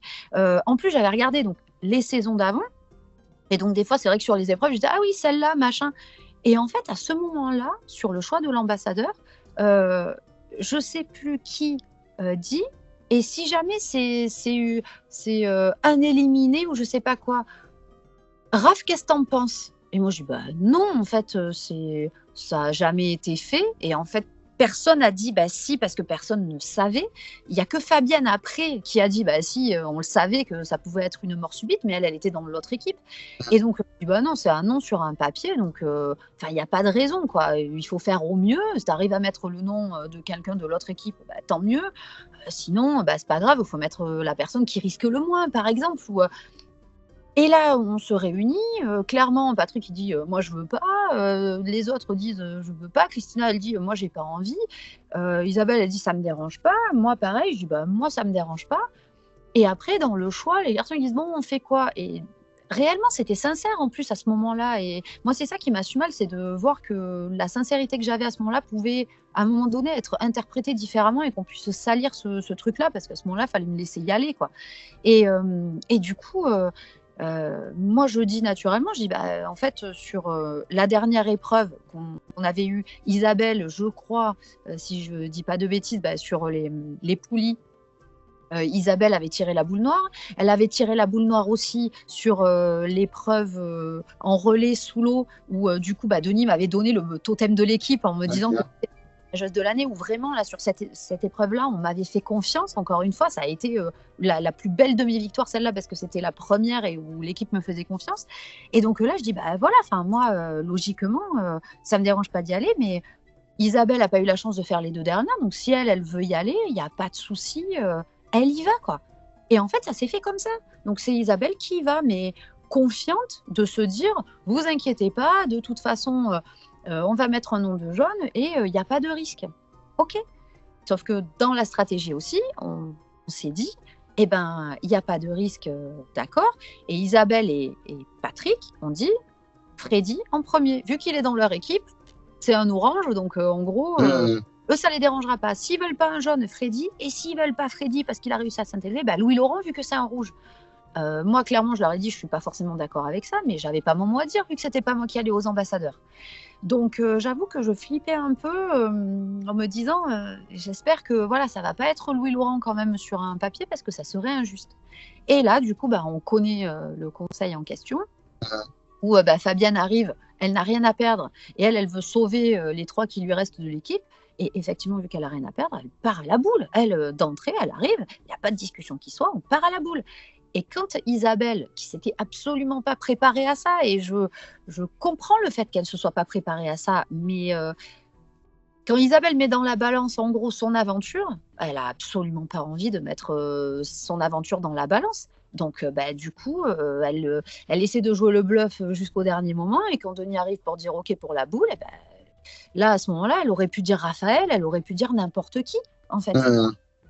Et j'ai eu cette chance-là, si on regarde les choses de manière un petit peu ironique, j'ai eu cette chance qu'elle se soit pris le bec avec Alexandre. Sinon, 9 chances sur 10 qu'elle mettait mon nom sur le papier, en fait. Elle met le nom d'Alexandre. Donc, quand elle revient et qu'ils annoncent ça, ah ben là, c'est la douche froide parce que Isabelle qui est partie en brandissant le drapeau en disant allez, machin, les rouges avant tout, jamais de la vie on mettra, vous pouvez me faire confiance, les rouges avant tout, les rouges avant tout. Et bam, elle met un nom de rouge. Donc, oui, forcément, ça déçoit, en fait, ça déçoit. Et à Koh-Lanta, il suffit de pas beaucoup pour justement être déçu. Donc oui, effectivement. Puis Alexandre qui s'en va, c'est un bout aussi de ma stabilité qui part avec lui. Parce que on a récupéré Christina, mais qui, en gros, nous a clairement expliqué que maintenant qu'elle était sortie une première fois, elle avait compris comment les choses se jouaient et que ça allait pas être la même pour le reste de l'aventure. Et grand bien lui en a fait, étant donné qu'elle a gagné cette aventure-là. Voilà. Mais en gros, elle a compris les règles du jeu et elle a compris comment jouer. Donc, il n'y avait plus de lien d'amitié, il n'y avait plus. Voilà, c'était. Elle voulait arriver jusqu'au bout et elle avait compris que si elle était trop sympa avec tout le monde, elle n'allait pas y arriver. Donc, voilà. Donc, c'était compliqué parce que je perdais un ami, ouais, réellement un ami de l'aventure, quoi. Surtout qu'en plus, ça part un peu dans tous les sens. Tout le monde tombe sur Isabelle. Bon, Alexandre, voilà, il est très déçu, hein, parce qu'en plus, lui non plus, et je pense qu'elle n'avait pas compris que c'était une mort subite au début. Hein. Ouais. Et Isabelle n'ose pas trop lui dire au début. Hein. Il fait Isabelle, alors, t'as mis qui? Bon, ben, résultat, c'était lui. Louis Laurent qui tombe sur Isabelle. Même, il y a une petite dispute avec toi où Isabelle dit je vais voter contre toi au prochain conseil. Enfin, ça va vraiment dans tous les sens. Hein. C'est un peu le bazar. À ce moment-là, elle est piquée d'être montrée du doigt parce que bah, forcément elle assume pas non plus son choix, même si elle a sauvé ses fesses, elle assume pas forcément son choix parce que tout le monde clairement le lui reproche, ce qui est normal. Mais du coup elle s'en prend à moi en me disant que en gros Louis Laurent m'a promis des choses et que même s'il m'a promis de m'emmener en finale, même si et là en fait moi je comprends pas et je lui dis mais tu te trompes en fait, on n'avait même jamais et on n'a jamais parlé de stratégie avec Louis Laurent. On s'entendait bien, on se comprenait, on avait la même vision du jeu. On n'a jamais fait de stratégie. En fait, c'est ça le pire, c'est que d'entrée, on a été liés par ce côté frère d'aventure, vraiment ce côté amical qui a fait que ben, moi, c'était normal de ne jamais voter contre Louis Laurent. Voilà, c'était logique. Moi, je ne pouvais pas mettre son nom sur un papier. Et lui, c'était pareil de son côté, mais forcément qu'on ne se soit fait aucune promesse. Et ça, en fait, Isabelle avait du mal à le concevoir et à le comprendre, étant donné qu'ils avaient fait une stratégie avec Patrick dès le début. Donc, forcément, elle ne pouvait pas concevoir qu'il n'y ait pas une promesse derrière ou une alliance pour qu'on s'entende aussi bien, en fait. Donc, c'est pour ça, elle me dit, ouais, elle me crie un peu dessus en disant bah, de toute façon, je vais voter contre toi. Après, qu'est-ce que tu veux que moi je lui réponde à ce moment-là? Elle était déjà un peu au fond du seau. L'attaque, c'était sa défense. Donc, est-ce que ça vaut la peine de se prendre la tête à ce moment-là? C'est pas mon caractère. Donc, je j'ai laissé couler parce que sur le moment, elle était un peu énervée et après, à un autre moment qu'on n'a pas vu au niveau de la diffusion, je l'ai prise à part, je lui ai demandé d'aller discuter. On a un petit peu crevé l'abcès et du coup, on a mis les choses à plat à ce moment-là et ça a fait que peut-être ça s'est un peu tassé. Ça l'a pas empêché de voter contre moi aussi des fois. Mais après, voilà, les choses ont été un petit peu plus, sans non-dit. Voilà, les choses étaient dites, on s'est expliqué. Elle m'a cru, elle m'a pas cru, peu importe. Mais voilà, moi, j'ai dit ce que j'avais à dire. Bon, ça fait partie de koh. Bah oui, bien sûr. Et donc Alexandre s'en va, mais finalement, bon, il a une petite épreuve pour revenir, donc il revient. Il y a une épreuve un peu parcours du combattant que Louis-Laurent remporte, donc super, mais Alexandre se blesse au nez, donc gros drama. Il doit quitter l'aventure médicalement et on a le retour de Kader, grande dame des jaunes. Donc comment tu as vécu tout ça, cet aller-retour d'Alexandre et cette arrivée de Kader qui débarque dans l'aventure? L'ascenseur émotionnel sur le retour d'Alexandre, quoi. Un truc de fou. Il revient, déjà, du coup, on nous explique sur l'épreuve qu'il revient. Waouh, génial, quoi. Alexandre revient, c'est super, c'est génial. Donc, il faut savoir que entre le moment où il est revenu et le moment où on a eu la fameuse épreuve où il s'est blessé, il y a quand même eu une grosse explication générale parce qu'il a quand même demandé des comptes sur le pourquoi du comment et sur pourquoi Isabelle était encore là. Parce qu'il nous avait dit au conseil, au prochain conseil, du coup, j'espère que voilà, vous me vengerez. Et en fait, le conseil qu'on a eu a duré très très longtemps sans élimination. Exceptionnellement, et je crois que c'est quasiment jamais arrivé non plus, c'est pour ça que 2009, c'est une année de dingue.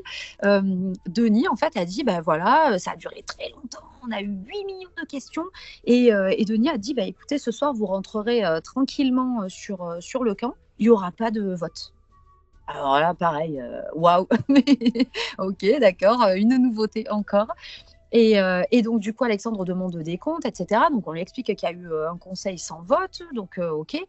Et puis là, on se retrouve sur cette espèce de petite d'épreuve du parcours du combattant, où là, on se retrouve, il me semble, à 8, 8 je crois. Ou peut-être 10, non, c'était peut-être 10, hein, je crois. Alors 10, oui, oui, on devait être 5 et 5. Donc, on se retrouve effectivement à 10. Et là, en fait, l'équipe anciennement rouge dans laquelle j'étais, où on était en gros 6, se met ensemble et encore une fois, me met à part. Et me dit, t'as qu'à, va avec eux. Ok, je dis rien. Et pourquoi je dis ça, c'est qu'après, sur une autre épreuve, il y a la même chose à l'envers. Et il faut le comprendre, ça, c'est que là, je dis, ok, encore une fois, le binôme Isabelle-Patrick me met à l'écart. Et ça, en fait, c'est ce qui m'a suivi sur toute l'aventure et ça a été très compliqué, encore une fois, au niveau social, d'arriver à trouver ma place dans cette équipe complexe, en fait, qui avait déjà tissé des liens et qui, en gros, me mettait à l'écart systématiquement. Et donc là, du coup, je pars avec les ex-jeunes qui restaient. Et donc, Louis-Laurent gagne cette épreuve. On entend le bruit du nez d'Alexandre qui se fracasse contre le bambou, incroyable. Et là, du coup, le médecin qui dit, bon, voilà, on va aller voir, rentrer tous sur le camp. Et là, on voit Denis arriver le lendemain. Donc, sans Alexandre, mais avec Kader. Kader qui était sorti 6 jours avant. Parce qu'il y avait eu le fameux conseil sans vote, sans éliminer, donc il était sorti 6 jours avant. Et nous, en plus, vu que c'était la réunification, on avait eu la version de l'élimination de Kader, où Kauter avait fait son truc, où Kader avait été éliminé. Donc, en fait, on n'avait pas une bonne vision de Kader. Donc, on le voit arriver, donc que ce soit Louis-Laurent ou moi, lui, en plus, il avait fait un petit peu dans son équipe. On dit, on perd Alexandre, on récupère Kader, forcément Patrick qui lui saute dessus, qui de suite. On va dire que dans mon intérêt, sur le moment, c'était effectivement de rallier Kader à notre cause. Après, moi, j'ai été clairement abordée plusieurs fois par les jaunes pour retourner ma veste et aller de leur côté, sauf que je suis quelqu'un de loyal et je ne pouvais pas, sauf, on va dire, problème majeur, voté contre un rouge parce que j'avais fait une promesse. Et à partir du moment où je leur avais dit, bah voilà, à la réunification, je voterai pas contre un rouge, je ne pouvais pas, en fait, pour moi, transgresser cette promesse. C'était ma parole avait plus de valeur qu'une aventure comme koh. Donc, je pouvais pas me permettre de faire ça. Donc, bien que je m'entende beaucoup mieux avec les ex-jeunes qu'avec la propre équipe rouge dans laquelle j'étais, et ben, du coup, voilà, c'était compliqué. Donc, Kader est rallié. Moi, par contre, Patrick s'entretient avec moi en me disant, bon, écoute, on va rallier Kader. Je lui dis, mais attends, je lui dis, Kader, ok, mais là, on est en 5, en gros. Qu'est-ce qu'on va faire de Kader après? Je lui dis, je te préviens. Enfin, moi, non, non, non. Il me dit, mais t'inquiète pas. Il me dit, de toute façon, Kader, c'est un ex-jeune. Même si on le rallie à notre cause, dès qu'on n'a plus besoin de son vote, du coup, on le fait sauter. Bon, ok, moi, j'avais pas plus d'affinité que ça avec Kader. Donc voilà, aujourd'hui, on s'entend super bien. Franchement, c'est un mec en or, vraiment. Mais sur le moment, voilà. Donc moi, je me dis, dans la logique des choses, donc il reste de l'équipe. Donc Patrick, Isabelle, parce que moi, je lui avais dit, voilà, Patrick, Isabelle, Christina, Louis-Laurent et moi. Je lui avais dit, il y a les 4. Louis-Laurent, qui pour eux était considéré comme un orange, même si pour moi il était totalement blanc, donc voilà. Je leur avais dit, ok, le carré final, je suis d'accord, mais par contre, quand il restera le dernier totem, c'est voilà, c'est chacun pour soi, et si jamais Lou l'emporte, tant mieux pour lui, quoi, en gros. Donc pour moi, c'était voilà, les 5 derniers, c'était ceux-là. Et là arrive Kader. Donc moi, bien sûr, j'ai demandé à Patrick une assurance, quoi, qui me garantisse qu'effectivement Kader passerait pas avant un des rouges. Chose que Patrick m'a garantie. Il m'a dit, je t'assure, il me dit, je te donne ma parole que du coup, on reste les 5 et Kader, il saute dès qu'on n'a plus besoin de sa voix. Bon, ok, sur le principe, d'accord. Donc Kader fait partie de l'alliance, entre guillemets, des ex-rouges orangés. Ouais. Et du coup, voilà, donc on se retrouve forcément à avancer un petit peu plus dans l'aventure avec le vote de Kader de notre côté, quoi. Surtout qu'en plus, petite parenthèse, je crois que c'était dans le conseil où il n'y avait pas d'élimination. C'est le conseil où tout le monde a pardonné à Isabelle en disant ouais, moi aussi j'aurais fait pareil. On a Christina qui dit qu'elle aurait fait pareil. Patrick également qui dit ouais, moi aussi j'aurais fait pareil. Il dit même des noms. Il a dit si j'avais été à sa place, j'aurais fait pareil, j'aurais viré Christina ou Raphaël. Donc c'est vrai que bon. Ouais. C'est ce que je dis, c'est que c'est très compliqué. Là, cette année, dans la diffusion actuelle, on le voit avec. J'ai perdu les noms, mais la fromagère, en fait, qui elle. Pauline. Voilà, Pauline, qui a dit sur le dernier conseil, elle dit c'est compliqué, en fait, de se retrouver tout le temps mis à l'écart. Et dans les koh aujourd'hui que je regarde, je les comprends tellement, ces gens-là, qui malheureusement font absolument pas partie du coup, de ces alliances-là, et qui se retrouvent à galérer, à devoir prouver 2 fois plus que les autres. Donc c'est dommage, voilà. Et vient le conseil donc, suivant où c'est reparti. On a encore égalité 5-5 entre Freddy et Isabelle. Bon, Isabelle, on se doute pourquoi il voulait la virer, hein, parce que bon, elle avait fait un petit coup.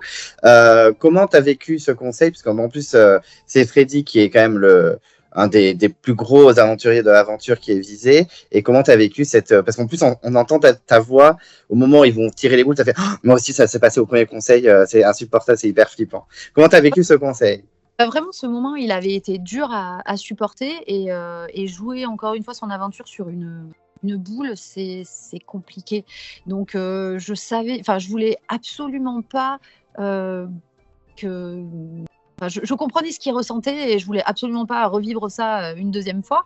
Et du coup, on s'était dit, parce qu'on savait à l'avance qui allait voter pour qui, donc ok, on savait que ça allait se jouer entre Isabelle et Freddy. On s'était dit, en fait, c'est le destin qui va dire est-ce que l'aventure va continuer côté rouge ou côté jaune, quoi. En gros, c'est un petit peu ça. Donc soulagée d'un certain côté que Isabelle tire la boule blanche, parce que en gros ça allait encore dans notre sens, mais d'un certain côté, si elle était sortie, je pense que tout le monde aurait vu un espèce de sentiment de justice par rapport à l'élimination d'Alexandre, qui malheureusement n'était plus là pour voir ça. Mais ouais, dommage pour Freddy, parce qu'effectivement, il avait apporté beaucoup, et il avait encore beaucoup à apporter, et il sort comme ça sur une boule, c'est très dommage. Hmm. Surtout qu'il y a beaucoup de fans qui ont fait des scénarios alternatifs de et si Freddy avait tiré la boule blanche, est-ce que ça va changer beaucoup de choses? Bon, voilà, on ne saura jamais, mais c'est vrai que ça se joue à pas grand-chose à chaque fois. C'est la magie de koh aussi. Hein. Et non seulement, donc tu disais, tu te rapprochais des jaunes, enfin, tu étais en toute amitié avec Fabienne, avec Ouais. Rodolphe, Louis-Laurent, etc. Parce que là, Louis-Laurent, il était quand même du côté des jeunes, il avait voté avec les jeunes. Mais en plus, facteur qui était bien pour toi, mais qui ne t'a pas aidé dans les stratégies, tu enchaînes les victoires. Tu gagnes une première immunité, un confort avec le groupe et une deuxième immunité. Comment tu as vécu déjà ces victoires? Parce que c'est assez fou, que ce soit le paresseux ou alors l'épreuve où tu avais les noix de coco sur le dos. Voilà, comment tu as vécu tout ça? Et est-ce qu'à ce moment-là, tu t'es dit, bon, là, ça commence à faire beaucoup, proche des jeunes, gagnant dans les épreuves, comment tu as vécu tout ça? Bon, après, je vais pas dire que je l'ai mal vécu, ça, c'est mentir. Mais ouais, alors, je l'ai bien vécu, mais pas juste par rapport à la victoire. Ma première victoire, c'était vraiment, voilà, je me bats euh, et j'y arrive, quoi. Mon pied touche cette putain de ligne, en fait, qu'il fallait. Et Waouh! Enfin, j'ai gagné. Attends, j'ai gagné un totem. C'était genre, pince-moi, quoi. Je suis en train de rêver. Et ouais, j'ai gagné ça. J'ai gagné j'ai gagné un totem, quoi, pour prouver que je suis pas venue là pour rien. Et en fait, déjà, la victoire que j'avais eue en équipe où Denis m'avait donné le totem en me disant meilleure nageuse de l'équipe, pour moi, c'était déjà, voilà, j'avais prouvé que j'étais pas venue là pour rien et que j'avais des capacités. Donc, pour moi, le boulot était quasiment fait. Là, cette victoire-là, j'avais dit si je gagne un totem, pour moi, c'était le fait de pouvoir le dédier à ma mère, de pouvoir voilà, faire beaucoup de choses, que les gens soient fiers de moi, que voilà, ma famille soit fière de moi. Donc, cette première victoire, un peu à l'arraché hein, quand même, elle est. Ah ouais, elle est waouh, quoi. C'est génial. Donc, ça, c'est la première. Ok, super. Le fait que je m'entende bien avec les jaunes, c'est que j'avais d'un côté la stratégie Patrick, Kader, Isabelle et Christina qui suivait, parce que forcément, à ce moment-là, elle suivait les plus forts et encore une fois, elle a très bien fait de le faire parce qu'elle a gagné, mais c'était sa manière de faire à ce moment-là. Et moi, en fait, qui me retrouvais mais absolument pas dans ce truc de manigance et de stratège et d'on va éliminer qui, et qui en fait m'entendait super bien avec les jaunes qui était super sympa, qui était là en mode cool, et puis qui attendait pas de vous juger, qui était pas dans le fait de... Et je m'entendais tellement bien avec eux, c'était tellement serein et puis léger quand on parlait ensemble. Donc naturellement, je parlais avec eux. Chose qui forcément ne plaisait pas ni à Patrick ni à Isabelle, parce que encore une fois, vu qu'eux, ils étaient dans la stratégie, ils étaient persuadés qu'on parlait stratégie, qu'on se promettait des trucs, voilà. Et je l'ai dit à un moment donné, j'ai dit, bien sûr qu'ils m'ont proposé de me mettre de leur côté, mais je leur ai clairement expliqué que non, je ne pouvais pas parce que j'avais qu'une seule parole, que je l'avais donnée et que malheureusement, c'était comme ça. Donc, ils le savaient, mais ça ne les a pas empêchés de bien s'entendre avec moi. Par contre, de l'autre côté, les autres ne comprenaient absolument pas que je m'entende bien avec eux.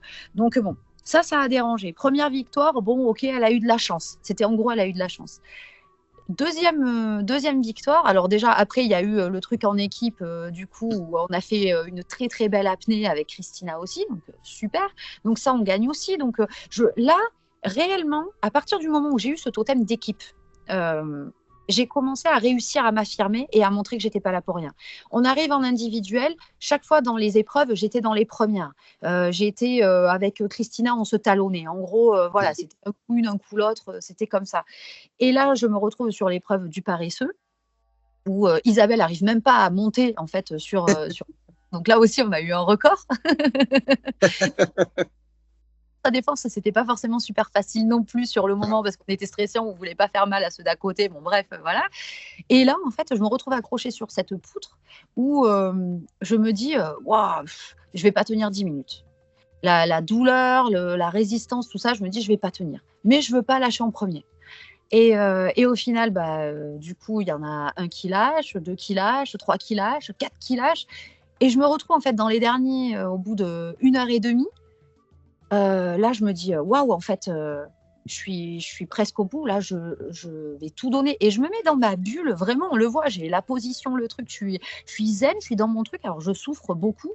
Mais je sais que le mental, il fait beaucoup. Alors du coup, j'affiche un sourire jusqu'aux oreilles, genre: «Tout va bien, c'est pas mal, limite je peux tenir sur un doigt pour tenir 2 heures» et c'est vrai que je m'étais fixé comme objectif 2 heures. Là, du coup, je me dis: «Ouais, c'est pas mal» et Louis Laurent, je savais qu'il était sur la sellette et que les autres, voulaient l'éliminer et qu'ils hésiteraient pas à le faire dans mon dos. Donc il y a eu quand même à un moment donné cette hésitation de me dire: «Est-ce que je lâche et je lui laisse la victoire pour qu'en fait il soit, sauvé?» en gros. Mais je savais qu'il apprécierait pas parce que lui, c'était un mec qui aimait le challenge et qui voulait, lutter à la loyale. Donc bah, on a lutté jusqu'au bout, au final, tous les 2. C'était un super beau duel et du coup, à 1h38, il lâche. À 1h38, Denis m'annonce que j'ai gagné et là, en fait, à 1h38, je ne lâche pas le cochon pendu et je demande à Denis à combien est le record sur le cochon pendu. Et là, il me dit: «Bah, 1h45» et je lui demande si je peux tenir, 7 minutes de plus, accrochée, sur ma poutre pour valider le record des 10 ans de koh en fait, parce que ça avait pas été fait et là, il me dit: «OK» et une fois que j'arrive à 1h46, là, du coup, il m'annonce que j'ai gagné et je lâche et quand il me donne le totem, en fait, j'ai tellement les bras tétanisés que je n'arrive pas à tenir le totem. En fait, j'ai les bras qui peuvent même pas remonter. C'est terrible et de là, je pense que, de toute façon, enfin, mon élimination, elle était déjà toute tracée parce que, bah, voilà, Patrick, Isabelle, tout ça, ils m'avaient dans leur ligne de mire parce que Isabelle ne voulait absolument pas que j'arrive jusqu'au bout. Mais ça, c'est autre chose.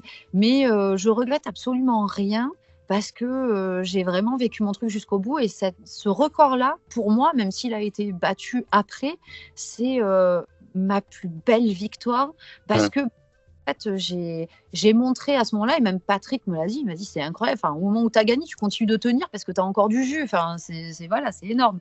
Donc voilà, donc j'enchaîne les 2 victoires et sur le conseil, suite à cette victoire-là, le conseil où malheureusement, Lou, est éliminé, du coup, à un moment donné, moi, je fais un peu le canard parce que justement, 2 victoires, plus le fait qu'on a gagné des trucs, que je m'entends bien avec tout le monde, et que, bah, j'ai gagné l'épreuve de résistance et l'épreuve d'équilibre. Heu, Quand on me demande: «Alors, vous êtes fière?» «Oui, bon, ça va, moyen».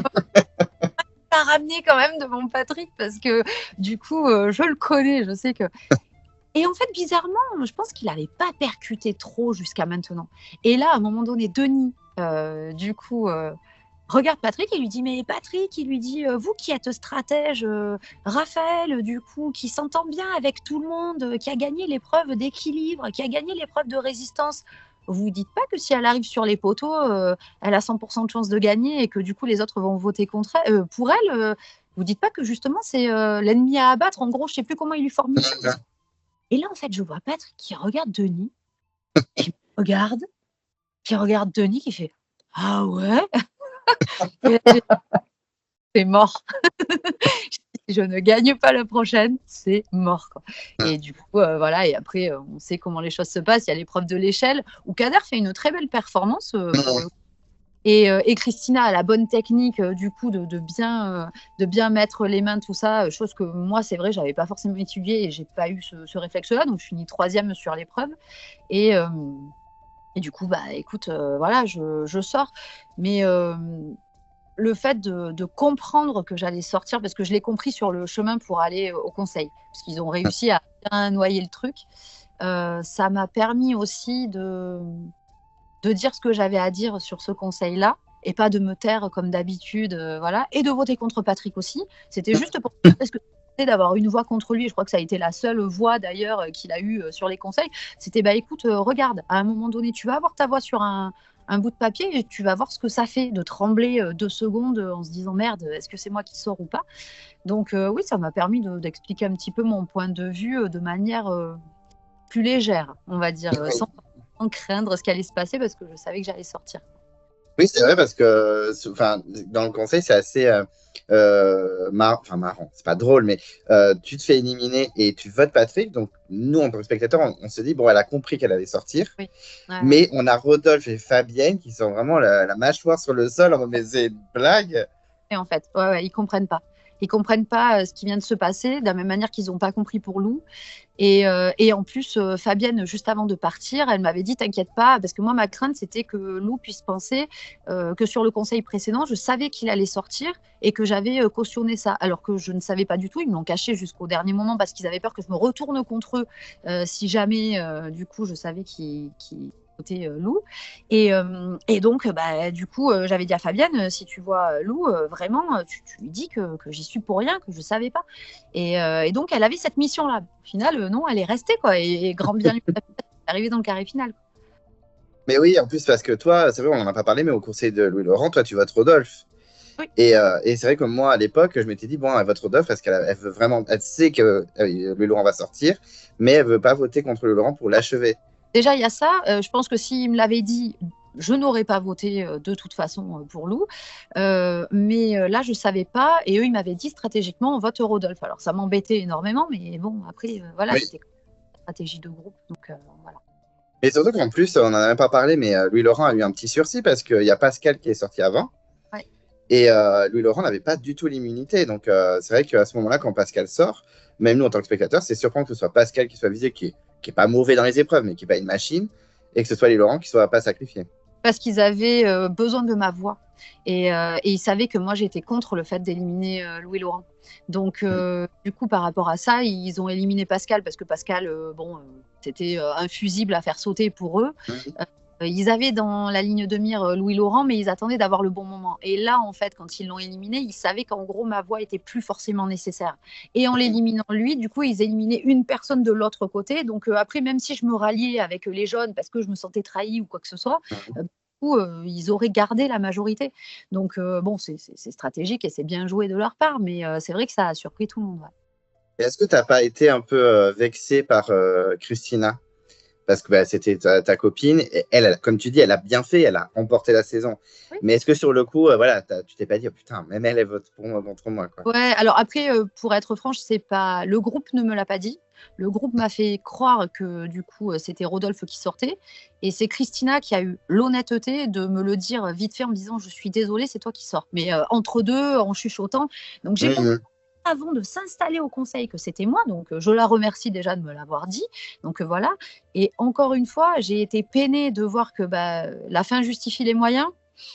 Oui et non. Enfin, moi, en tout cas, personnellement, c'est pas ma manière de voir les choses. Oui, ça m'a peiné, mais d'un autre côté, comme je disais, c'était la stratégie du groupe. Donc, j'ai été dégoûtée de voir que effectivement, elle était passée de ce côté-là et qu'elle était prête à m'éliminer pour aller plus loin.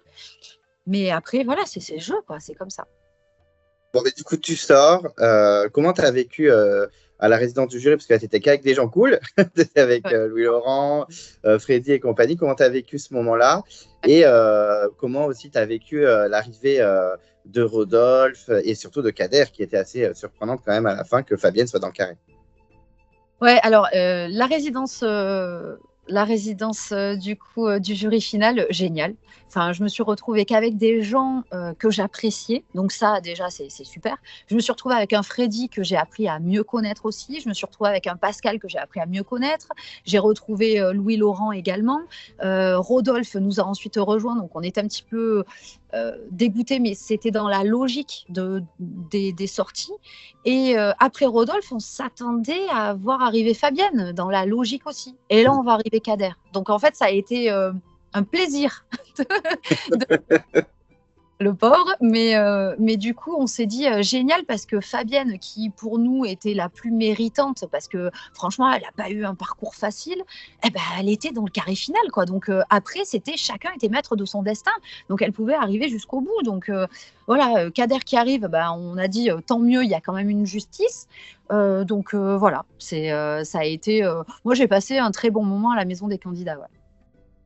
Et quand il y a eu le conseil final, alors je connais l'histoire de pour que l'été de dernier, il y avait un réhausseur, tout le monde pensait que c'était Fabienne, et en fait, non, ce n'était pas Fabienne. Ils m'ont tous raconté, hein, donc je pense que tu as été aussi déçu.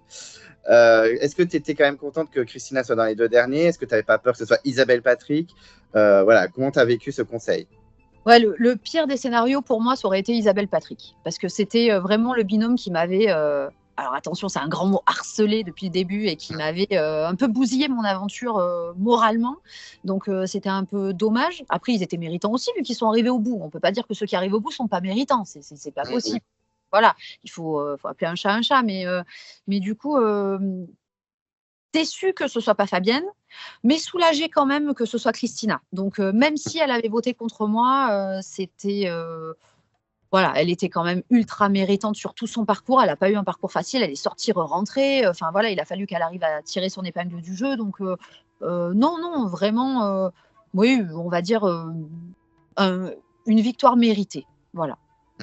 Vraiment. Et avant de parler vite fait de ton All-Star, je voulais juste te demander comment tu as vécu le retour quand tu as retrouvé tes proches, comment tu t'es réhabitué à tout ça et aussi la diffusion, comment tu l'as vécu. Alors le retour et puis même l'arrivée à la maison des candidats, très très compliqué parce que pendant donc moi j'ai fait plus de 30 jours, j'ai fait 32 jours je crois, un truc comme ça, ou 31 jours sur l'île. Ça fait un mois total où on déconnecte et où dans la dureté de l'aventure, on se crée une famille, en gros. On se crée une nouvelle vie. Et le fait de sortir brutalement de cette nouvelle vie sans l'avoir voulu et de revenir vers une part de réalité, c'est très compliqué. J'ai mis très longtemps avant d'arriver à réouvrir une trousse de maquillage, enfin le truc qui est futile, mais parce que c'était un trop grand retour vers la réalité. J'ai du coup, bon, quand je suis sortie, j'ai mangé comme jamais. 10 kilos en 3 jours. J'en ai perdu 7, j'en ai repris 6 en 3 jours. Enfin, c'est énorme. Donc ça a été vraiment le côté maison des candidats. Après, quand je suis revenue de cette aventure dans la vie normale, ben, il y a eu une période où pendant très longtemps, quand je tournais un robinet d'eau chaude, c'était « Waouh, il y a de l'eau chaude !» Et quand je suis descendue du train et que du coup, j'ai été accueillie par voilà, les personnes qui étaient venues me chercher, ils m'ont dit « Qu'est-ce que tu veux faire ?» Et là, j'ai répondu « On peut aller faire les courses. »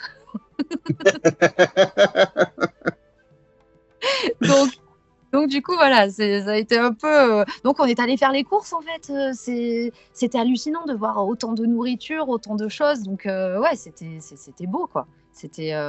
Et le côté notoriété à l'époque, il n'y avait pas trop les réseaux sociaux encore développés comme aujourd'hui. Ah ça, par contre, ça a été très très compliqué. On pouvait pas sortir de chez nous, on pouvait rien faire. Les gens nous sautaient dessus. Il y avait 200 personnes qui me suivaient quand j'allais faire mes courses au supermarché, à me faire signer des autographes entre la crème fraîche et le lait. Enfin voilà, c'était de voir que les gens nous aimaient autant pour une aventure dans la jungle qu'on avait fait. Enfin, j'ai pas changé la face du monde. Je me suis roulée dans la boue pendant 40 jours, quoi, en gros. Et les gens, en fait, étaient fans de ça. Donc, et aujourd'hui encore, ça me sidère de voir que les gens peuvent se rappeler, me féliciter encore de mon parcours. Donc, ouais, c'est hallucinant, quoi. C'est hallucinant. Et du coup, tu as eu tellement un parcours marquant que tu vas revenir presque 10 ans après. Alors moi, je voulais juste savoir comment s'est passé ce début d'aventure, mais surtout, est-ce que tu avais déjà été appelé avant? C'était la première fois qu'on te rappelait vraiment pour un All-Star, et pourquoi revenir 10 ans après? Non, en fait, j'ai été sollicitée avant ce retour-là, mais chaque fois, c'était pas la bonne période. Donc, un coup, j'étais enceinte de ma grande, un coup, ma grande était toute petite, donc c'est compliqué. Là, quand je suis repartie, elle avait 5 ans et demi, donc c'est quand même petit. Mais je me suis dit, c'est maintenant ou jamais. Donc, c'était l'occasion rêvée. C'était ouais, voilà, l'encoche qu'il fallait pas louper, quoi. Voilà, c'était ce moment-là, parce que chaque fois avant, il y avait quelque chose qui allait pas, en fait, qui collait pas, qui faisait que ça pouvait pas se faire. Et donc, voilà, je suis partie quasi 10 ans après, tout feu tout flamme, en me disant c'est génial, je vais refaire la même. Du coup, ça va être super. Ouais, bon.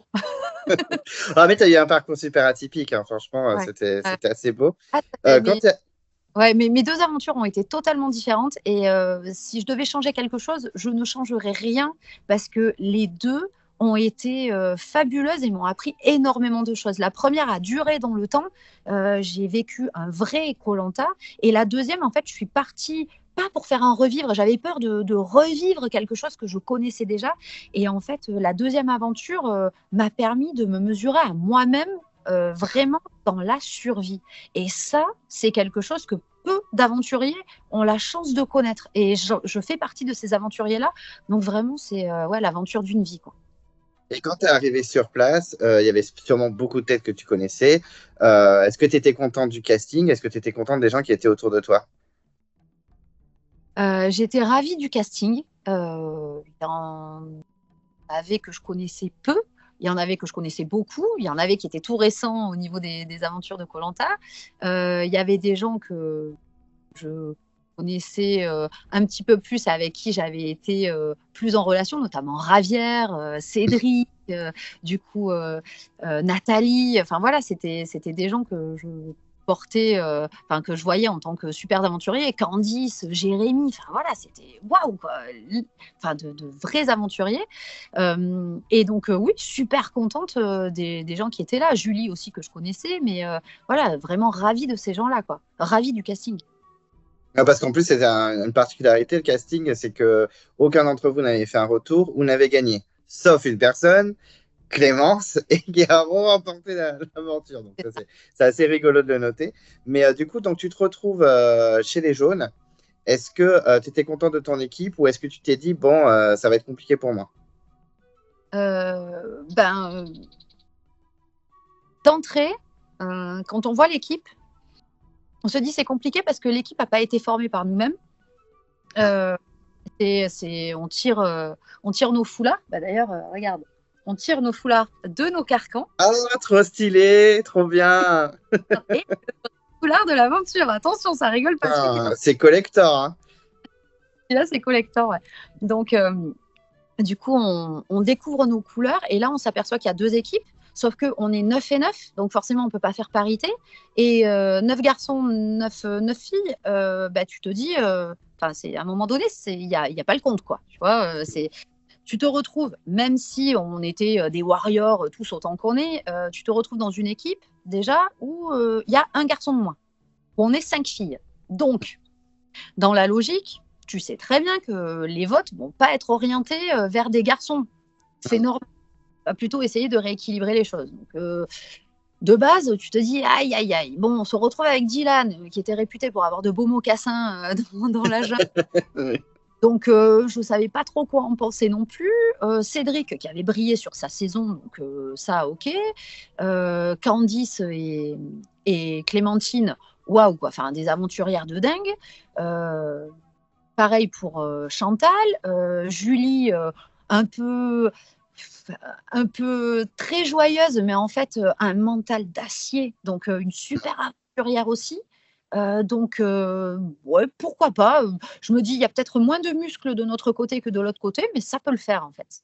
Et effectivement, au niveau des épreuves, en plus, j'ai le tableau devant moi. Bon, c'est un peu un fiasco. Hein, les Rouges vont remporter énormément d'épreuves. Du coup, en plus, première épreuve avec conseil immédiat, un truc que tu connais. Hein, et c'est cette pauvre Julie qui à l'unanimité, se fait éliminer. Et en plus, vous n'êtes même pas consulté. Vraiment, tout le monde vote Julie. Pourquoi, toi, quand tu as voté Julie, pourquoi tu t'es dit, bon, je vais voter Julie, ça me semble logique?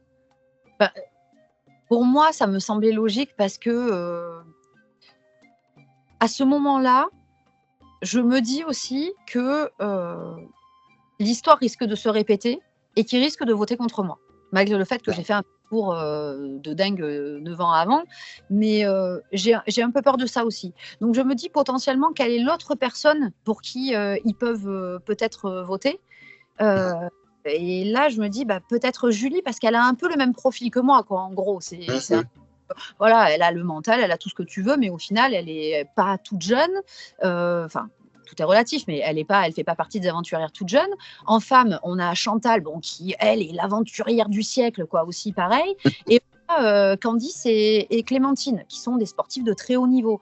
Donc, partant de là, on va pas voter contre un homme, parce que ça serait suicidaire. Donc, c'est Julie ou moi. Donc, du coup, je vote Julie. Moi, c'est un petit peu comme ça, par déduction, quoi. Et voilà, ils ont tous voté Julie. Donc, j'ai voté, on va dire, comme les autres, mais voilà, c'est dur de faire des choix. Ouais, ça a été dur. Ouais. Ouais. Et donc, votre équipe, voilà, vous êtes sur votre camp, tout va bien, machin, mais vous perdez encore l'immunité, vous allez encore au conseil. En fait, il y a eu 2 conseils en un seul épisode dès le début. Ah oui, alors oui, oui et non. On a eu donc l'épreuve en conseil direct, donc une première épreuve directe éliminatoire. Donc ça a été la première, donc Julie qui sort. Et ensuite, on se retrouve avec une deuxième épreuve. Oui, que c'est vous ça. perdez. Et là, par contre, tu es dans le viseur. Ça se joue entre toi et Chantal. Ouais. Comment tu as vécu d'être visée encore une fois rapidement dans l'aventure? Et est-ce que ça t'a un peu embêté quand même de voter Chantal pour te protéger, hein, très clairement? Alors, ouais, je suis dans le viseur, alors que par rapport à certains hommes, du coup, j'ai pas forcément fait moins bien. Sauf que, bah, encore une fois, cette vision des choses de dire, bah, on a un homme de moins, donc alors oui, en plus, ce qu'il faut bien expliquer, c'est que on a éliminé Julie. Donc nous, on se dit dans la logique, ce qui est normal, vu qu'on est 4 hommes, 4 femmes et qu'ils sont 5 hommes, 4 femmes, sur la prochaine épreuve, ils vont faire tirer à la boule les hommes. Et en fait, pas du tout. Et Denis nous dit, c'est un All-Star, donc du coup, tout le monde tire à la boule. Oui, mais en fait, il n'y a pas de parité. En fait, on n'est pas à égalité. C'est pas logique. Donc, par rapport à ça, déjà, on est un peu, voilà, on est un peu diminué. Et là, bon, bah, du coup, forcément, on perd et on se retrouve encore une fois à dire qui est-ce qu'on élimine. Donc, Cédric n'avait pas du tout brillé sur les épreuves. Dylan n'avait pas fait des merveilles non plus. Enfin, Olivier, bon, il s'en était pas mal sorti. Mais il n'y avait que Candice qui vraiment avait fait une presta très correcte. Mais bon, au final, personne avait fait de presta génial, alors que dans l'autre équipe, ils avaient plusieurs apnéistes assez sympas. Donc, du coup, là, on se dit, comment on fait? Bon, ben, moi, j'essaie de me faire toute petite et de dire, bah, je vais voter comme le groupe. Et en gros, le groupe, là, a privilégié le côté sympathie, je pense aussi, et de dire, bon, bah, Chantal, elle n'était pas bonne non plus dans l'eau, parce que ça, c'était son gros point noir, en fait, c'était les épreuves aquatiques. Alors que moi, je m'en sortais. J'étais peut-être pas aussi performante que 9 ans plus tôt, mais bon, je m'en sortais très, très bien dans l'eau. Donc, bon, bah, du coup, ils ont dit épreuve aquatique, là, faut choisir. Chantal s'en sort pas bien du tout en épreuve aquatique. Ok, c'est une super aventurière, elle peut beaucoup nous apporter sur le camp et puis sur d'autres trucs. Mais voilà, elle a quand même quelques années de plus. Du coup, dans l'eau, elle n'est pas super, super forte. Bon, bah, Chantal. Ok, bon, bah, Chantal, de toute façon, Chantal ou Raphaël, j'ai envie de dire, moi, j'avais pas trop le choix. Donc voilà, ça restait logique. Il restait en fille Candice, Clémentine et puis Chantal et moi. Bon, bah, voilà, du coup, on a voté Chantal et c'est Chantal qui est sortie. Chose qui n'a pas forcément été compris aussi par les autres aventuriers quand on est arrivé sur l'épreuve d'après, parce qu'eux, ils avaient cette image aussi de Chantal en méga aventurière, qui est une méga aventurière, parce que tous ceux qui étaient là, de toute façon, ont mérité leur place et sont des super aventuriers.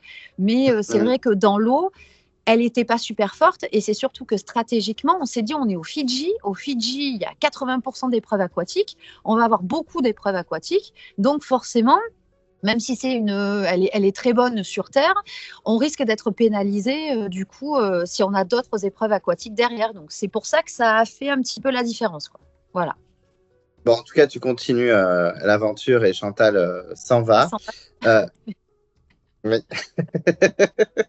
Et que l'épreuve suivante, vous la perdez encore, hein, c'est vraiment, ça s'arrête jamais. Ah bah, tout, hein, Après, ils ont tout perdu. Hein, donc, je crois qu'ils en ont gagné qu'une sur toutes les épreuves jusqu'à la réunification. Donc, après, ouais. pour votre défense, je trouve que de toute façon, ça, on en a beaucoup parlé avec les fans, ça a été complètement déséquilibré. Les équipes, elles C'était étaient. Je sais pas si c'était fait exprès réellement ou s'ils se sont réellement ultra plantés ou s'il leur fallait en gros une équipe pour sortir en fait certaines personnalités dont Clémence, dont enfin voilà d'autres ou si du coup ils se sont vraiment plantés en se basant sur les parcours de certains, mais enfin je sais pas, faut regarder aussi au final nous on avait quand même des personnes un petit peu plus vieillissantes qui n'avaient pas forcément fait des trucs de fou. On avait un homme de moins. Donc déjà, remplace une nana, n'importe laquelle. Hein, je ne parle pas de ça, mais remplace n'importe quelle nana par un mec. Tu rajoutes un mec dans l'épreuve. Enfin, c'est différent. Tu vois, là déjà, on part avec un mec en moins. enfin, c'est plus compliqué, quoi. Très clairement. Mm. Et au Donc, voilà. conseil suivant, tu es clairement visé, Oui. mais Cédric est aussi sur les petits papiers. On se souvient de cette épreuve où la pyramide, vous tenez une corde, où il a été assez Pas bon, catastrophique. moi non plus, hein, mais bon, après, encore une fois, il n'a pas été bon dans l'eau. Moi, c'est ce que j'ai essayé de mettre en avant aussi, en disant, écoutez, enfin, je comprends. Forcément, c'est logique qu'en tant que nana, ce soit moi qui sorte, parce qu'on n'allait pas viser ni Clémentine ni Candice. Enfin, ça, après, c'était logique. Moi, j'ai voté Candice, mais parce qu'elle le savait. Je lui ai dit, écoute, je lui dis, je vais voter contre toi par dépit, parce que je sais que toi, tu ne risques rien. Donc, voilà, je savais que c'était moi qui sortais. Du coup, ouais, moi, j'ai juste essayé de leur faire entendre raison aussi, en leur disant, enfin, si c'est moi qui sors, ok, mais je ne sortirai pas sans me battre. Et attention, on va arriver sur des épreuves stratégiques, des épreuves de résistance, des épreuves de puzzle, des épreuves voilà, de stratégie réellement. Je suis très bonne là-dessus. Les épreuves d'équilibre aussi, je suis très bonne en équilibre. Attention, parce qu'au final, Cédric, il n'est pas meilleur que moi, c'est juste parce que c'est un mec que vous ne voulez pas l'éliminer. Donc faites gaffe. Et en fait, j'ai pas eu tort dans ma manière de parler parce que l'épreuve d'après, c'était de l'équilibre et ils ont fait de la merde. Alors que, enfin, je m'emballe. mais, mais du coup, en fait, c'est ça, c'est que des fois, il faut voter, je pense. Et là, je dis pas ça pour moi parce que je suis sortie là, mais il faut voter sur le moment, mais il faut voter aussi pour après. C'était ce qui avait été fait un peu stratégiquement par rapport à Chantal, en se disant s'il y a d'autres épreuves aquatiques, ok, on élimine une aventurière qui est super douée sur Terre, mais on risque d'avoir plus d'épreuves aquatiques. Là, moi, je leur ai dit attention. Et effectivement, après, ils ont eu des épreuves d'équilibre, des trucs comme ça, où ils ont merdé du début à la fin. Parce que, bah, du coup, Cédric était pas bon, et c'est pour ça que c'est lui qui se fait éliminer après, quoi. Donc, tu quittes l'aventure. Est-ce que tu étais dégoûté de partir aussi vite? Ouais. Et surtout, ouais, ben oui, tu m'étonnes. Et est-ce que tu étais contente de ce twist incroyable qui est donc l'île de la rédemption? Comment tu as réagi en voyant Julie sur le banc de sable? C'était l'île de l'exil, en fait. Ouais, donc, alors, je sors tout en trouvant ma sortie quand même logique par rapport au niveau général. Mis à part, bon, le bémol de Cédric, qui aurait pu, je pense, avoir aussi ses possibilités de sortie. Mais bon, par rapport aux autres filles, dans l'hypothèse où il voulait effectivement sortir une nana, c'était logique. Enfin, c'était ni Candice ni Clémentine, donc c'était normal que ce soit moi. Mais je sors en étant dégoûtée de me dire, il y a ma fille de 6 ans qui, en fait, sacrifie le fait de voir partir sa maman, qui attend beaucoup parce qu'elle en entend parler et qui, au final, à l'écran, ne va rien voir. Va voir que des défaites, des défaites, des défaites. Et c'est ça qui est un petit peu compliqué. Surtout que je pars d'une aventure où on a eu des victoires, où je suis allée loin. Donc, un peu dur à avaler. Donc, bon, je pars déçue de moi, déçue de l'équipe, déçue de l'aventure, déçue de plein de choses. Et là, je me retrouve sur l'île de l'exil. Donc, pour moi, ça a été une seconde chance, comme pour tous, hein, je pense. Mais le truc où je me suis dit, là, j'ai plus droit à l'erreur, quoi. Là, je suis obligée de tout donner. Et effectivement, j'ai tout donné. Je me suis mis dans ma bulle. Et en fait, j'ai réussi à franchir les duels les uns après les autres. Donc ça a été juste magique. Parce que je me suis dit, mes victoires, je les ai aujourd'hui, quoi. Donc ça, c'est juste génial. Oui, en tout cas, tu as eu un super parcours sur cette île de l'exil. Tu as été assez incroyable. Tu nous as battu Julie, tu nous as battu Cédric, tu nous as battu Tiffany. Il y a eu un super moment avec Julie, d'ailleurs, quand elle perd et qu'elle te donne ce collier. Je crois que ça a été... Le duel avec Julie, ça a été le pire de tous. Ça a été vraiment le moment où là, j'ai compris qui était Julie. Et je savais qu'elle serait redoutable parce qu'elle était dans le mental. Mais alors, franchement, elle s'est battue. Et je pense qu'un mec en face de moi aurait pas pu se battre mieux qu'elle. Elle a résisté jusqu'au dernier moment. Ça a été un truc de fou furieux. Ce duel a été terrible. D'ailleurs, le même duel a été fait avec Théoura contre je ne sais plus qui, un an où ils ont tenu 30 minutes, on a tenu plus d'1 heure. Ça a été incroyable, incroyable. Super beau moment en plus à la fin quand elle te donne le collier. Enfin, c'est vraiment très, très mignon. Et puis après, tu retrouves Cédric que tu bats facilement. Tu retrouves ensuite Tiffany que tu bats également. Ouais. On arrive à faire le feu avec Cédric. Ah oui, c'est vrai, vous avez fait le feu avec Cédric. Ouais. Comment tu as vécu un peu ce passage sur l'île de l'exil jusqu'à malheureusement que tu te fasses éliminer par Clémentine, il me semble. Comment tu as vécu ce grand passage à l'exil? Un truc de fou. Une aventure de grand malade. Indescriptible. Indescriptible parce que déjà, j'étais seule et j'ai fait 11 jours, toute seule sur une île déserte, sans personne. Il n'y avait même pas les caméras. C'est-à-dire que les caméras arrivaient une fois que le nouvel aventurier était éliminé et qu'il arrivait sur l'épreuve donc pour filmer la nuit et le duel quand il y avait une nuit, parce que Cédric est arrivé, il y a eu le duel direct, il est reparti. Mais euh, une, euh, une épreuve de vie de grand malade. Mhm. C'est-à-dire que vraiment, là, on est seul pour faire. On ne rend pas compte déjà quand on est en équipe de la dureté, enfin, quand on est sur son canapé par rapport à une équipe, de la dureté pour faire du feu, de la dureté pour trouver à manger, de la dureté pour survivre, de la dureté pour tout. Mais alors, quand on est seul, on doit tout faire seul. C'est-à-dire que j'avais la source qui était super loin dans la forêt, comme toutes les sources, mais j'avais qu'une seule gourde, avec Mhm. toujours la marmite comme ça. Donc, essaie de te faire cuire un truc, tu as le choix. Donc, au bout de ta vie, tu n'as rien à manger, forcément, parce que tu es tout seul. Et du coup, soit tu prends ta marmite qui fait 800 kilos, que tu emmènes de l'autre côté de la forêt, que tu remplis d'eau et que tu ramènes du coup avec 850 kilos, soit du coup tu fais 15 allers-retours avec ta gourde, enfin à un moment donné, quoi. Du coup, tu préfères pas manger parce que ça te prend plus d'énergie qu'autre chose. Le feu a alimenté, il y avait tout qui était humide dans la forêt, il n'y avait pas un seul bout de bois sec. Oh, c'était une catastrophe, ça a été un truc de fou. Je me suis fait attaquer par des bêtes pendant la nuit. Un truc de grand malade, je crois que c'était des petits singes parce qu'il y avait des petites pattes et tout le matin sur l'île. Enfin, j'ai eu des moments de grande solitude, mais vraiment, je parlais au Bernard l'ermite qui passait à côté. Enfin, c'est seul au monde, quoi. C'est vraiment le truc. J'aurais eu un ballon, je parlais aussi, quoi. Voilà. Donc, non, vraiment, j'ai compris ce qu'était la solitude. Donc, un jour, 2 jours, 3 jours, tu te dis, ouais, c'est sympa, je suis tout seul. Mais au bout du 10e jour, ça commence à être très, très long. J'étais dans un état de fatigue quand Clémentine est arrivée qui était terrible. Donc vraiment, ça a été l'expérience de ma vie. J'étais partie pour chercher de la survie et réellement, j'ai trouvé ce pourquoi j'étais partie. Vraiment. Non, mais surtout que nous, en tant que spectateurs, c'est un parcours assez incroyable, hein. Après, il y a Hugo qui a fait un peu la même chose dans la légende. Et Mais chapeau, quoi, parce qu'il a été. Enfin, je sais ce que c'est, du coup, de l'avoir vécu, d'avoir vécu aussi longtemps sur une île et waouh, quoi. Enfin, félicitations, quoi. Il a fait un parcours de dingue aussi. mais moi, souvent, je disais, quand je voyais ça, je disais, ah, ça me rappelle Raphaël dans le combat des héros, qui a gagné énormément d'épreuves et tout. Bon, tu te fais malheureusement battre par Clémentine. On a quand même Denis qui, quand il annonce au candidat que ben, il y a ce twist-là et qu'un candidat va revenir, il dit souvent, Ouais, ben, c'est Raphaël, c'est Raphaël, c'est Raphaël. Donc, tout le monde est en mode, oh my God! ouais, C'est c'est ça. vraiment, c'est assez beau quand même, hein.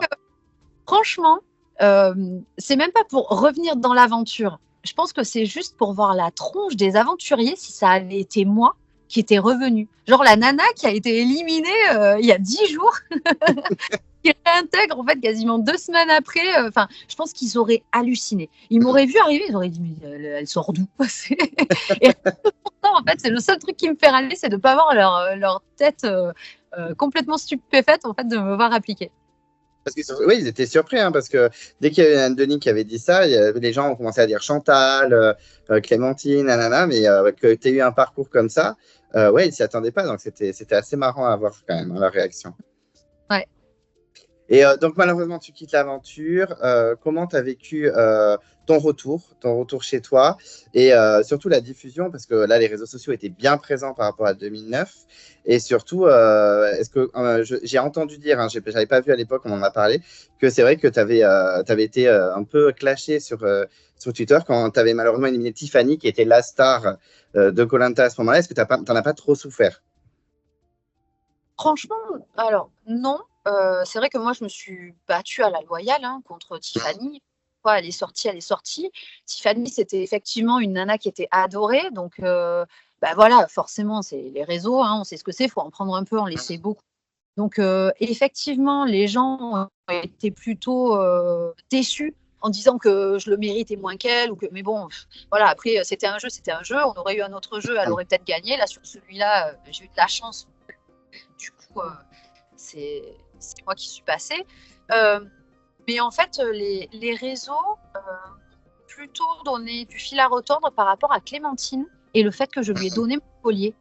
Les gens n'ont pas compris parce que Clémentine était pas forcément super aimée encore à ce moment-là parce qu'elle souffrait de l'image qu'elle avait eue sur sa première sa première émission, et j'ai dû en fait me justifier sur les réseaux et faire des lives pour expliquer pourquoi j'avais donné mon collier à Clémentine, parce qu'elle avait un fair play que je n'avais jamais vu dans un autre aventurier. C'est-à-dire que quand elle est arrivée, elle, le soir sur l'île, au lieu de dire Raph, elle est fatiguée, donc tant mieux, j'aurai plus de chance demain. Eh ben non, elle m'a dit, écoute, elle m'a dit, t'es fatiguée. Elle me dit, je veux que le duel, on le fasse à la loyale, donc je m'occupe du feu, tu vas dormir. Qui fait ça, en fait? Ah oui. Qui a cette loyauté-là, à ce fair play-là?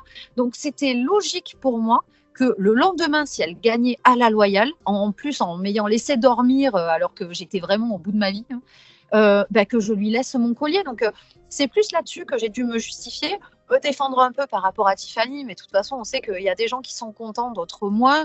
Dans toute situation, il y a du bon, il y a du moins bon. Hein, donc voilà. Et le retour, comment ça s'est passé, le retour chez toi et la diffusion? Est-ce que tu étais contente quand même de retrouver les tiens?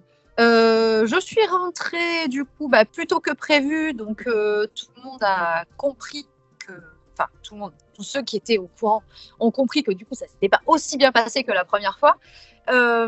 La diffusion, écoute, avec les réseaux, moi j'ai trouvé ça plutôt pas mal parce que les gens au final étaient déjà au courant de beaucoup de choses.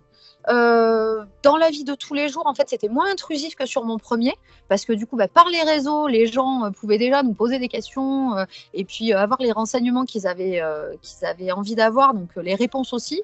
Donc c'était beaucoup de selfies, de choses comme ça quand je suis sortie. En plus, moi, j'étais revenue sur Alès, qui est du coup ma ville natale.